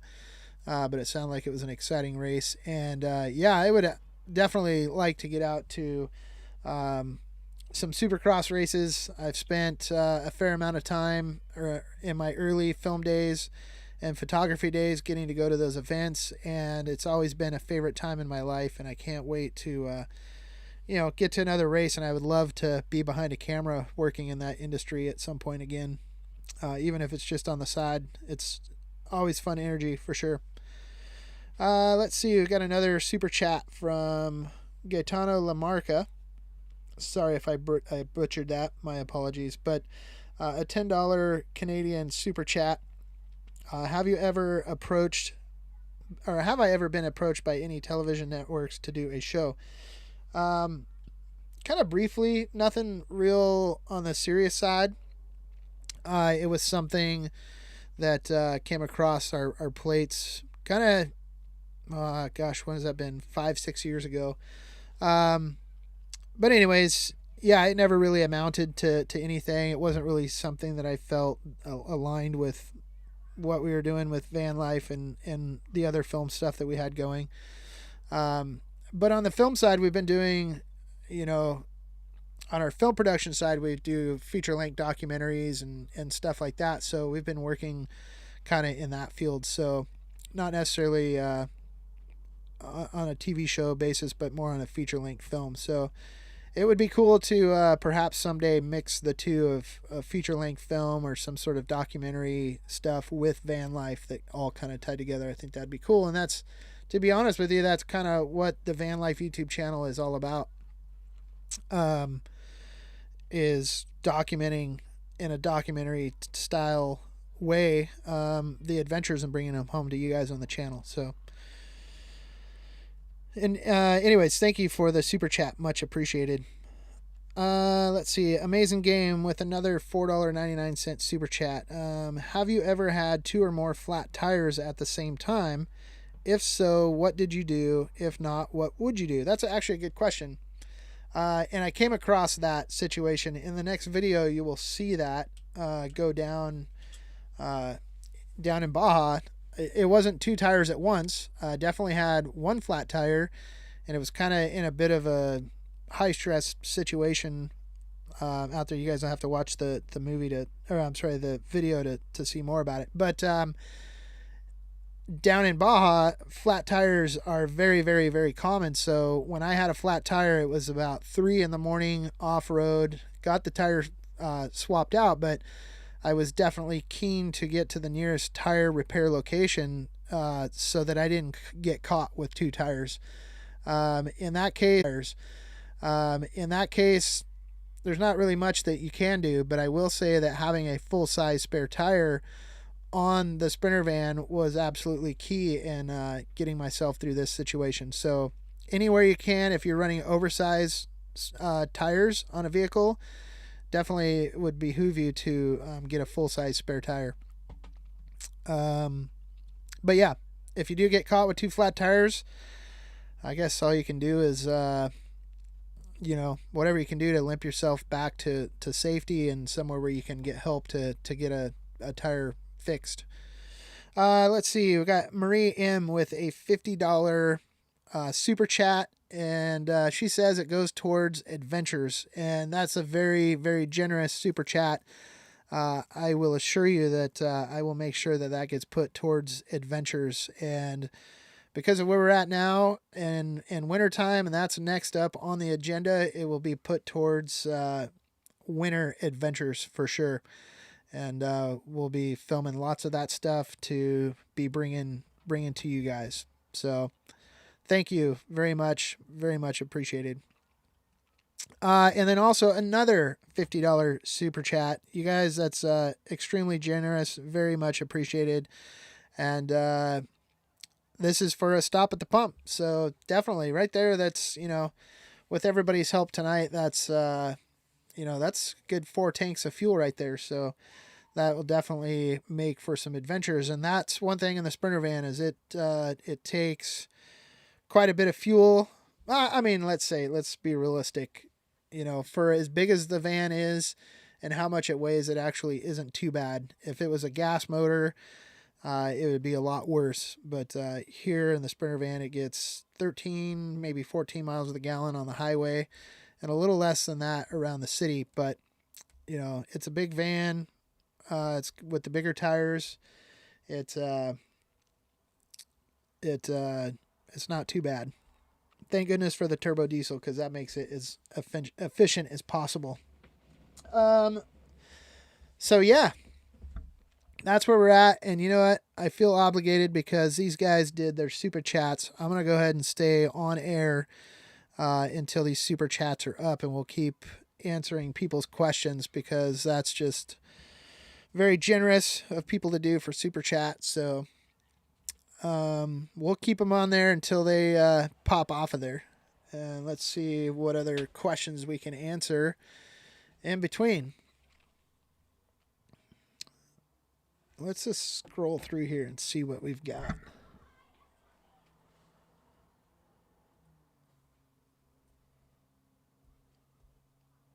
Lots of wonderful comments coming in. I wish I could get to all of them.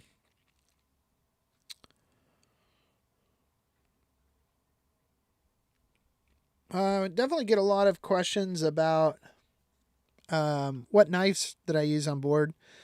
Always lots of questions, and that's mainly because the knives are always making appearances on the channel. It's always fun, whether cooking or campfire. You know, it's just a very useful tool and prominent tool for van life and such. And so for my campfire cooking, the knife that I've been using not campfire cooking, but for the campfire building and the chopping the wood and preparing my campfires, the recent knife is a knife that has been custom built by Mr. Matthew Paul. And on Instagram, he is NP Knives. So on Instagram is at NP Knives. And Matt is a custom knife builder, and he was generous enough to custom build me just an absolutely wonderful and beautiful knife that is just so well built. That is by far my most favorite knife and my most prized knife for sure. The work that Matt puts into his knives are pretty spectacular. I've never seen a knife like it that matches the build quality. So that's what I use for my campfire knives. Love that thing.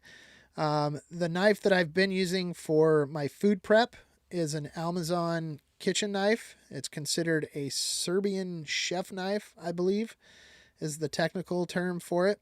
But yeah, that knife is cool. You know, lots of people like to criticize it or whatever, but actually, I really enjoy using it. You know, everybody's always got their opinion on how knives should be used and this, that, and the other, and I'm by far no professional knife user or have the professional skills or knife skills or anything like that. So it works for me. There might be better options out there, but I enjoy using it. It's fun. It looks cool on camera, and it's fun to use around camp. So that's what I use. Let's see, Universal with another super chat. $2 super chat coming in. Hope you're doing great. Excited for newer videos. Thank you for the super chat. Much appreciated. Thanks for being part of the chat. And yeah, I'm excited to get stuff rolling on some, just get back out in the field filming again. Like I said, I've been hunkered down for the last several weeks, editing away nonstop. And somebody had asked earlier in the video, like, what's the hardest part about filmmaking and stuff, and I'd say it's the editing. It's just the technical bit of being hunkered down in front of a computer for hours on end, putting it all together and making it work. That's also where the magic happens with it all. So it can be a fun part about it. I've just been doing it for a lot of hours over the last few weeks, so I'm ready to get out. Walter Ochoa with a $7.99 Australian super chat coming from Australia. Always cool to see the Aussies on board the channel. Enjoying it. Super stoked that you guys are on board. Let's see. Let's talk about the outdoor kitchen. That has been probably one of Sprinter van. Uh, it was kind of a last minute thought. When with the last pieces of the build, with the Sprinter vans and the space that is created after you put your bed platform in, we always refer to that area as the garage. For those of us living in a Sprinter van or a similar van, could be like a Dodge Ram, the Ram ProMaster. The area under the bed is a garage. So my goal was to figure out a way to maximize the storage capabilities of that area.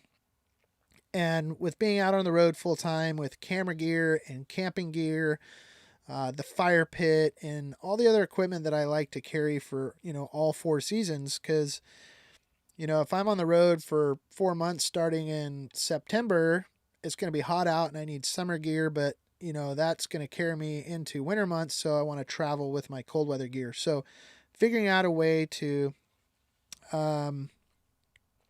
let's see. Sorry, getting a technical.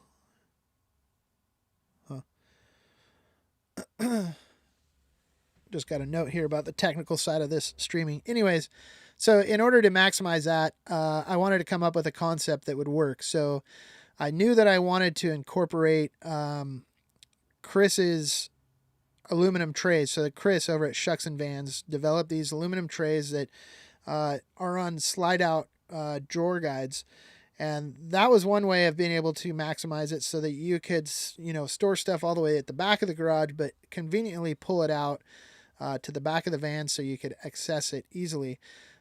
With that, I wanted to kind of double that up and put some storage drawers underneath of that that would pull out. And as I was designing that, I decided, hey, let's incorporate a little bit of a cooking area where I could have a stove. And then that developed into a little bit more of a pantry area. And so it just kind of developed itself into a kitchen, which actually has become one of my most favorite parts of the Sprinter van. And while it's not exactly super practical right now in the Pacific Northwest because it's just so wet and rainy and cold all the time, but when I was out in the desert, it was great because you could use it, almost on a daily basis, and you can pull up to an amazing scene overlooking, a river, a bluff, you name it, and slide out that outdoor kitchen, and there you are cooking your favorite meal with a cool view. And so I really got to enjoy that, and it really helped maximize the storage space in that whole area back there. And it allows me to keep the cooking from happening here inside the Sprinter van, which would just end up kind of making a bigger mess inside the van and smelling up the interior of the van with whatever you're cooking. So outdoor kitchen has been super, super cool, and it's worked out really good. Let's see, got another super chat from E for $1. Thanks, E. Much appreciated. Super cool. Every little bit helps. We got another one from E for $1. Every little bit helps. It's adding up. It's adding up.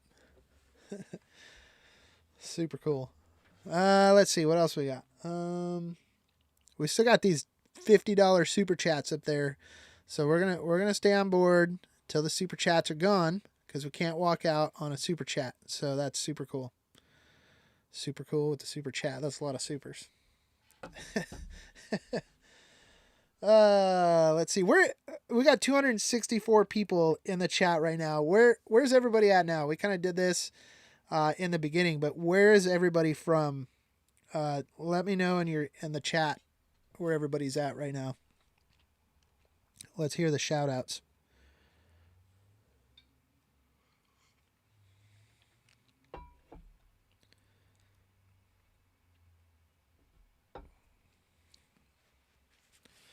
Pakistan, West Virginia, Hawaii, Las Vegas, Washington, Mongolia. We got Mongolia, Wyoming, Issaquah, Oregon, the OC. Here it is. I'm not going to be able to keep up. Vancouver, Newcastle, Australia, Germany, Surrey, BC, just up the road across the border, Thailand, Ohio, Silver City, New Mexico. I used to go camping up with my parents and my brother Silver City. We'd go up past Silver City to Glenwood and the catwalks and Mogollon up into the way up there. Yeah, super cool. Edmonton, Alberta, Ontario, Canada, Kirkland, Washington, Austin, Texas, Charleston, South Carolina, England, awesome. India. It's always cool. I love doing the shout outs, and then it's just flooded with where everybody's at. Super cool. Juan Carlos Aguilar with a $1.99 super chat. Greetings from Guatemala. We love you, bro. Thanks, Juan. I love you too, bro. And love hearing from you guys all over the world, especially from Guatemala. Actually, we've got some good friends of ours that have acquired a sailboat down there in Guatemala. So they've been spending some time down there. So special shout out to Joey and Micaiah. A lot of times they're on these live feeds. I'm not sure if they're tuned in right now, but they're in Guatemala or in between, I believe. Also, Mr. Joshua Gray, good friend of the channel, fellow filmmaker, Joshua Gray, chiming in from Venice. He's down in Venice, California. Originally from the Pacific Northwest up here, but he's made his way down to Venice and making a go at things down there in Southern California, which is always cool to see. Let's see. In fact, Josh has been featured here on the YouTube channel. I've done a podcast on his channel. Joshua Gray, you guys got to go check out his channel. Lots of cool content, good filmmaker over there. Josh has always got something inspirational going on. Go check out his channel. Joshua Gray. Let's see, what do we got here?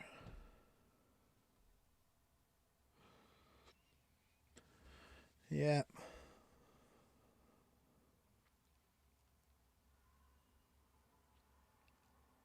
It's cool just hanging out and reading some of this stuff. Just chilling. Paul says, you convinced me to buy a solo stove. Yeah, man, those solo stoves. Stoked on that. I tell you what, I think it was the first video that I used a solo stove on was the big winter storm. The big winter storm video, which now that video just went viral again, and that video is sitting at 16 million views. So Solo Stove lucked out on getting quite a bit of exposure to their their stove. I've never been sponsored by Solo Stove or anything like that. So, yeah, I should though. I think I've definitely sold them a lot of Solo Stoves for sure.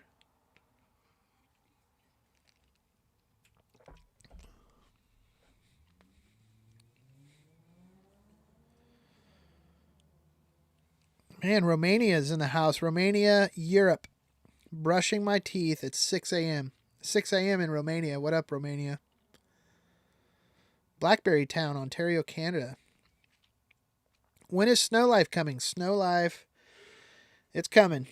It's coming. I've been hunkered down, working like a madman, editing, and as soon as the editing's done, getting through all the content that I filmed when I was out on the road, then I'm gonna go hit the mountains for some snow. But I've got to get the load of footage that's already been filmed done and out. So, also we got a super chat from Fred Farmer.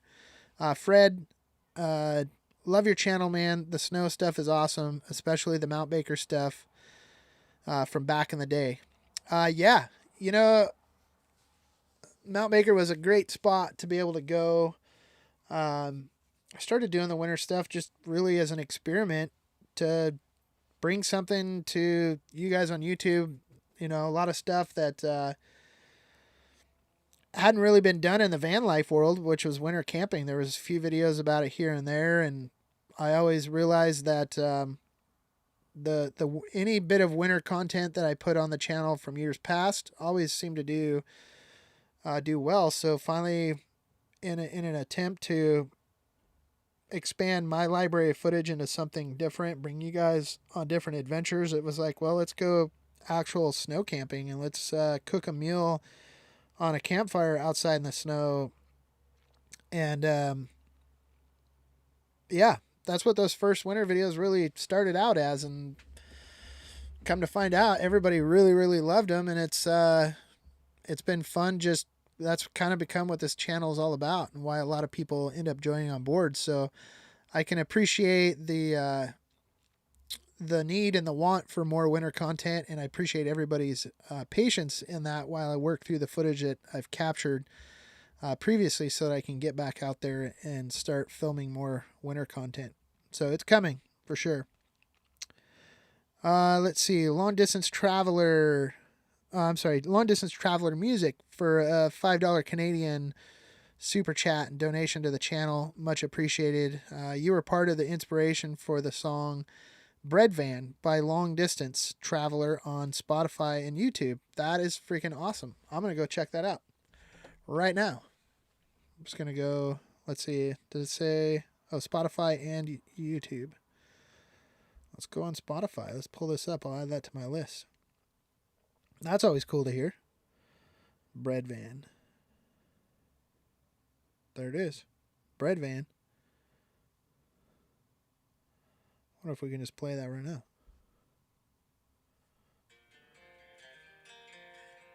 There it is. You guys got to go check it out.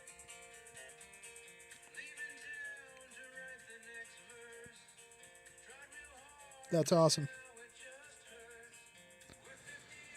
Super cool. Long Distance Traveler music. I'm going to have to add that one to my playlist.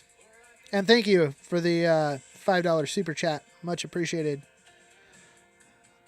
I can't wait to play that where I can actually hear it. Focus on the words. Yes. Something about putting it in the shop. I can relate to that.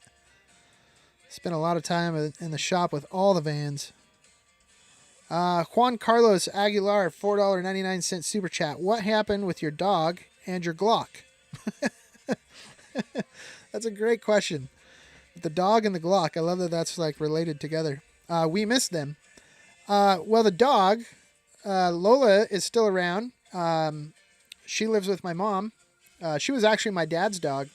Well, both my mom's and my dad's dog, but she was like my dad's right-hand man. Right-hand man. She's a girl dog. They were two peas in a pod, and she went to work with my dad every day. My dad passed away from COVID, and so Lola now lives with my mom. And during that summer, Lola went out camping with me in the Volkswagen quite a few times, so she made some appearances on the channel. But Lola is still around and kicking. She's as wild and crazy as ever because she is an Australian cattle dog.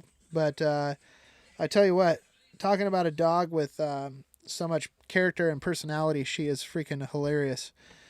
So every time we hang out, there's always good laughs about Lola. In fact, it'd be pretty cool to get her out. Maybe, I don't know how she would do. I mean, she loves going out and playing in the snow. I don't know how she would do with actually filming a snow video because there's so much time spent just out in the cold and stuff. So I don't know. It'd be cool if Lola could come snow camping, but we'll see. Who knows? Maybe that might be a treat. She'll make a surprise appearance in a future van life winter camping. Let's see. We got a super chat from $5. Bobby says, much love, bro. Keep making these great videos and stay safe. Thanks, Bobby. Much appreciated. Put that $5 towards some fuel for the van or a sip of whiskey around the fire. Much appreciated. Let's see. Somebody's asking what the size of my battery system is here.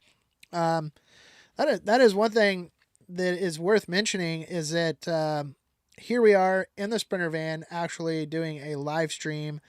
I've got my camera set up. I've got a light set up. I've got my microphone set up, and all this is running from the Sprinter van. We're able to be literally off grid here in the van doing a live stream to everybody around the world. And that's all really made possible by the onboard power system. You know, we got lights here that are lighting everything up in the background. And that's thanks to the 600 amp hours of lithium battery power, which is powered by Battleborn. Battleborn is the manufacturer of the batteries. And, you know, I feel like the batteries kind of, you know, a lot of times end up being the unsung hero in a lot of van life content. Of course, it's always talked about, but, you know, in the videos, we see Mercedes badge and we see the BFG tires and we see the Solo stove, you know, we see all that stuff in front of the camera, but the batteries never end up really on screen, not like so much of the other equipment used in these videos. But the crazy thing is that these batteries are what make all of that possible, that is going out and creating content. You know, my whole YouTube production is all powered by the onboard battery system by Battleborn. So I wouldn't be able to do any of this YouTube channel if it wasn't for that battery system. And that goes for anybody that's going to be out doing van life. And, you know, if you're going to be figuring out a way to live in your vehicle, one of the most important things to figure out is how to power your life off grid in a vehicle. And you can't really rely on that. You can't rely to run the rest of your rig and charging stuff and lighting stuff up. So you definitely got to consider an auxiliary battery system. And here in the van, I've got 600 amp hours of lithium Battleborn batteries. Now, that's not to say that everybody needs 600 amp hours of batteries. That's a very large system, but for me, it's having the power to charge all of my camera batteries, to be able to sit and, you know, work on my laptop for long periods of time here, you know, off grid while the van is stopped and parked at a parking spot. So the 600 amp hours for me has been a good thing.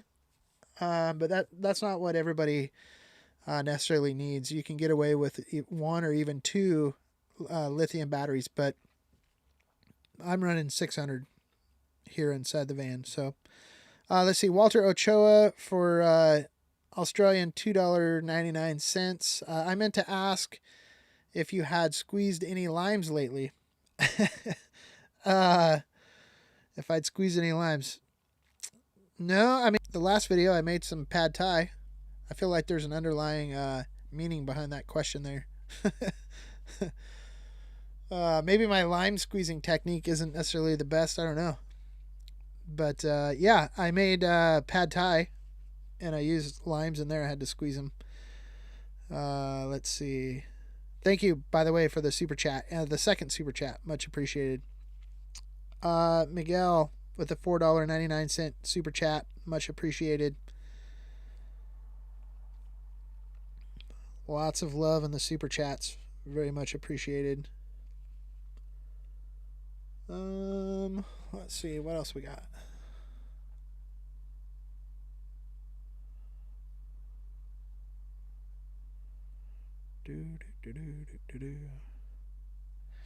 Is there anything that I miss about the Westie? That's another good question. Is there anything I miss about the Westie?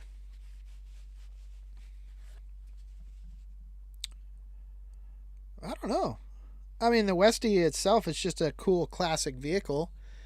It's fun to drive. I feel like now, once I can spend some time getting some maintenance done on the Westie and get it back to a position where it's ready to drive on a daily basis, then I think it'll be a fun rig to just take out on the weekends and enjoy it, kind of like you would with any classic vehicle.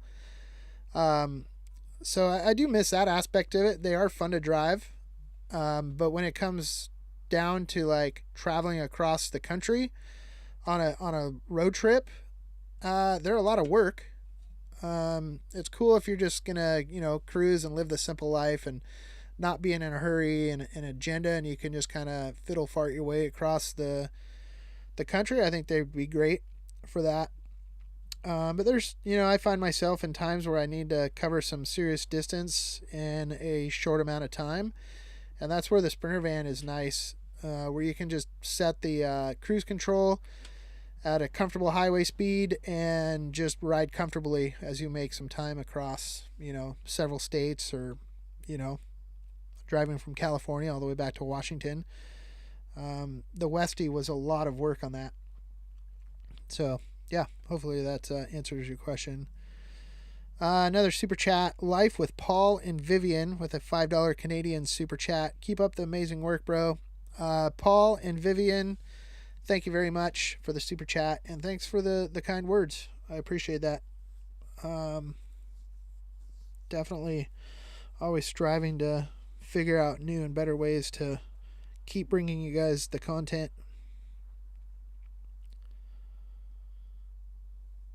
Oh, let's see. I wanted to...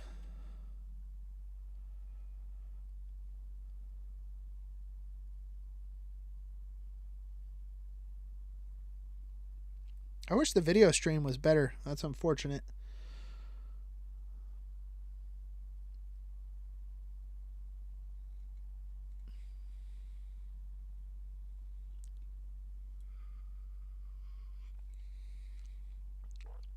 Definitely been enjoying the whiskey.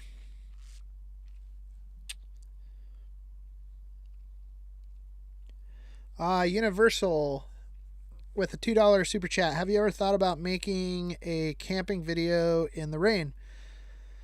That's a good suggestion.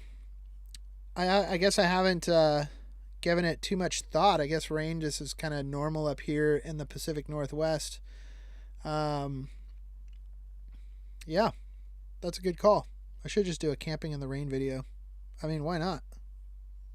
Should probably just do a camping in every sort of rain, weather video. I guess it's just always maybe happened, but I've never made it my subject. But that's not a bad idea. I should probably consider that. Spiritual Outdoors with a super chat, $4.99. Thank you for what you do. You bring much inspiration. Spiritual Outdoors, thank you for that. I really appreciate that. Thank you for the kind words. It's comments and feedback like that really keep me moving forward and, inspire me. When I understand that other people are finding inspiration in what I'm doing, then that just keeps pushing me to charge forward. So thank you for that feedback. Much appreciated. Joey Zaza. 5. It's an R5. I'm wondering if that's rupees, perhaps. I'm not sure, but nonetheless, it is a super chat, and thank you very much for that. Much appreciated. Let's see. West Side Guy with a $5 super chat. Chad, three-wheeling, chopping wood, and cooking bomb food from another Washington guy. Go Hawks. Westside Guy, thank you very much for the $5 super chat. Three-wheeling. Yep, definitely get the van up on 3 wheels.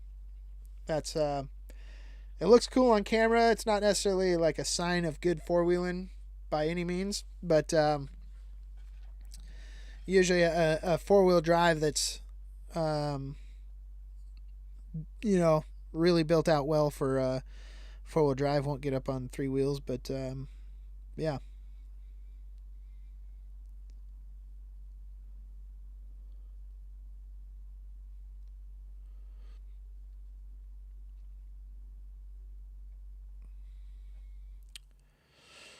All right, guys. I'm going to wrap things up here when these super chats are done. We're going to get out of here. Just want to thank everybody again to joining on board the live stream. Sorry for the technical difficulties. I need to work those out and get everything kind of put together better and be more prepared. Like I said, it was kind of a last minute super chat here this evening. And live stream this evening, and so unfortunately a little bit of technical difficulties. Got another super chat from Lawrence F for $30. Lawrence, thank you so much for the super chat. Very, very much appreciated.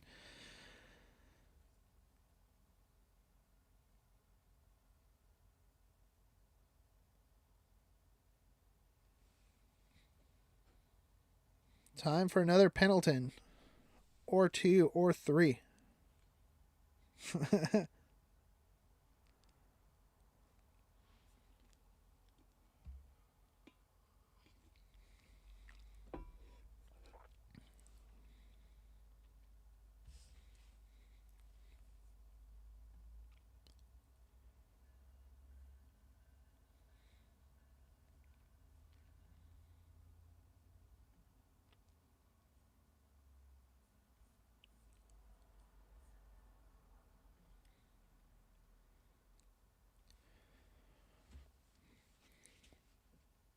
Joe Blow wants to know about the Glock. Joe Blow wants to know about the Glock. There's not much to know about it. It's just a Glock.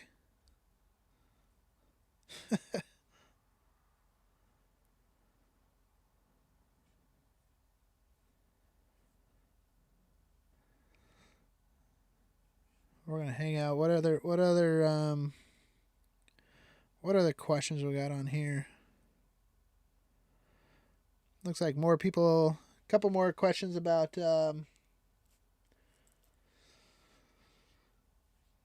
solar panel. Talked about it a few times here in the chat, and of course, different people are coming in at different times. But the solar panels, I'm all wired up and prepared to be able to install a solar panel. I haven't put a solar panel on at this point because I'm charging off of an auxiliary second alternator that I have installed on the van. And because the batteries are a lithium battery, you can really put a lot of power to them to charge them.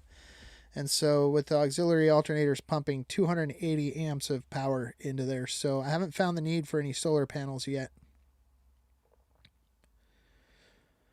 I got a question from Scott Balcom asking if I shoot on red.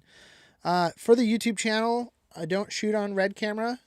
We actually have a red camera that we use for our bigger film production stuff. Like if we're doing work for a larger client, commercial work, or for like our feature-length documentary stuff, we do have a red Epic that we shoot on. It's just not very practical for shooting the van life stuff. Van life is really a lot of what we call run and gun, and you just need to be on the go. It needs to be simple. And with, like what I've been shooting on is the Canon EOS R5, and it's just got such a great 4K image that comes straight out of the camera. It doesn't require a lot of processing. It doesn't require a lot of color grading. It's simple to work with. And so for the YouTube channel where it's, a quick turnaround, the R5 has worked out really well. Bringing the red camera on board would just be a whole nother ball game of logistics. They're amazing cameras. They have unbelievable images. But there's a lot that goes into shooting on a red, especially our red. Our red's an older red Epic from 2010. And so, it requires more attachments, more battery type stuff. It requires a little more work to put it together. So, yeah.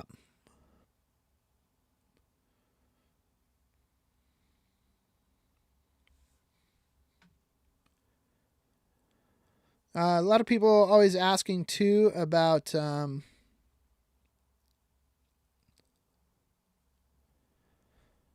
the editing and what I do for editing, how I've learned to edit, also what I use for editing. So I do all of my editing here on my 2018 MacBook Pro. It's a 15-inch MacBook Pro, and I edit using the program Final Cut Pro, or Final Cut X. I guess that's what it is now. It's Final. So that's how I edit my videos. I do them on the go. When I'm in the studio, I have a dual monitor setup that runs very nicely off of the laptop, so I can have two big 27-inch monitors to edit on. That's really great. I've learned to edit just by years and years of practice and um, trial and error. I first started editing video on Final Cut 2, and that was back in the year 2000. Well, actually, I should say I first started learning how to edit on Apple's iMovie, and that was in the year 2000 on a little iMac. And shortly after that, I invested into Final Cut 2, which was in 2001. And it's just been a lot of years of practice and learning. And, I think what helps make a good cinematographer or filmmaker is, even behind the camera, is somebody that has learned to edit. And so when you can learn both skills, how to edit and also shoot, then you can really make life a lot easier for yourself. Because when I'm out shooting, the editing process starts in my head out in the field and how I shoot things. And, learning what kind of content I'm going to use from my shooting and the edits definitely helps not to overshoot.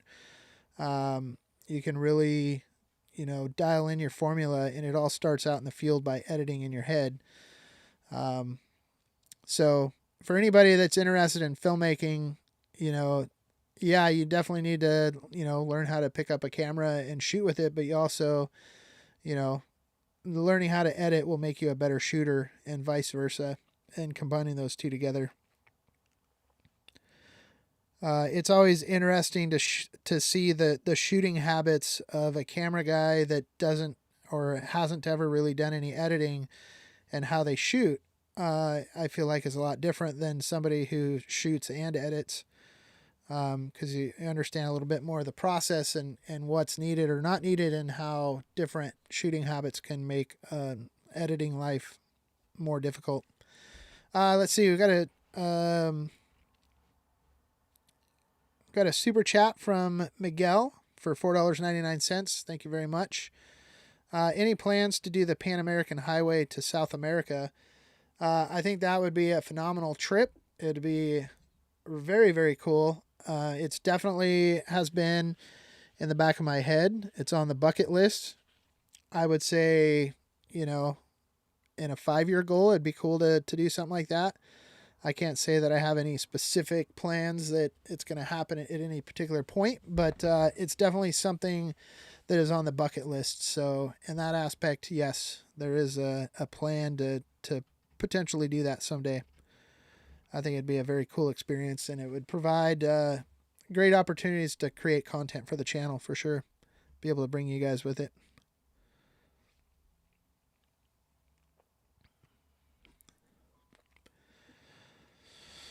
All right, guys. So we've got Lawrence's $30 super chat is just about up here. So I'm going to let that clear off the screen. Then we're going to go ahead and sign out for the evening. It's been on here for, gosh, what's it been now? 2 hours, 2.5 hours, just about, I think. So it's been really great hanging out with all you guys. Like I said, I apologize for the technical difficulties. That kind of throws a wrench in my rhythm and how I'm able to just jump in and take off with everything. So hopefully we get those figured out for the next live stream, and that should be good. In the meantime, we got a question of what do I miss about living in a house? Gosh, I mean, the small things that I miss about living in a house are far surpassed, I would say, with the freedom that I get because of living in a van. I miss the convenience of jumping in the shower at any given moment, or being able to dump a load of laundry in the washing machine. Other than that, that's about all I would miss from living in a house. But that's quickly, fixed by running across town to the gym and grabbing a shower at the gym, or, I do laundry once every week and a half or so. I just collect it all and then I go to the laundromat and do one load. So I would say those are the things that I miss about living in a house. But like I said, the freedom of living in a van and being able to travel and pick up and go and live minimally and not have all the overhead costs of a house,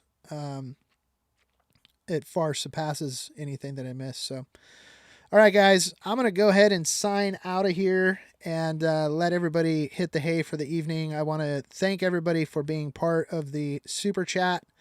All the super chats that came through. Just everybody here in the live chat, the live stream. I always enjoy doing these, so I look forward to doing another one coming up. Real quick, I know Lawrence did a super chat earlier, a very generous super chat, and he didn't actually get to get his question across. So luckily, we've been able to field that and got that on here. So Lawrence, is my talking scripted, and do you get dust on my food on the outdoor kitchen? So is my talking scripted? No, actually, it is not. I go into every single video situation or adventure situation. I do my planning on the route of where I'm going. But other than that, I don't take any notes about what I'm going to talk about. All the talking that happens on the channel is always like off the cuff stuff that I'm feeling in the moment or that I come across that I feel like I should address in the moment. So no, none of the talking is actually scripted by any means.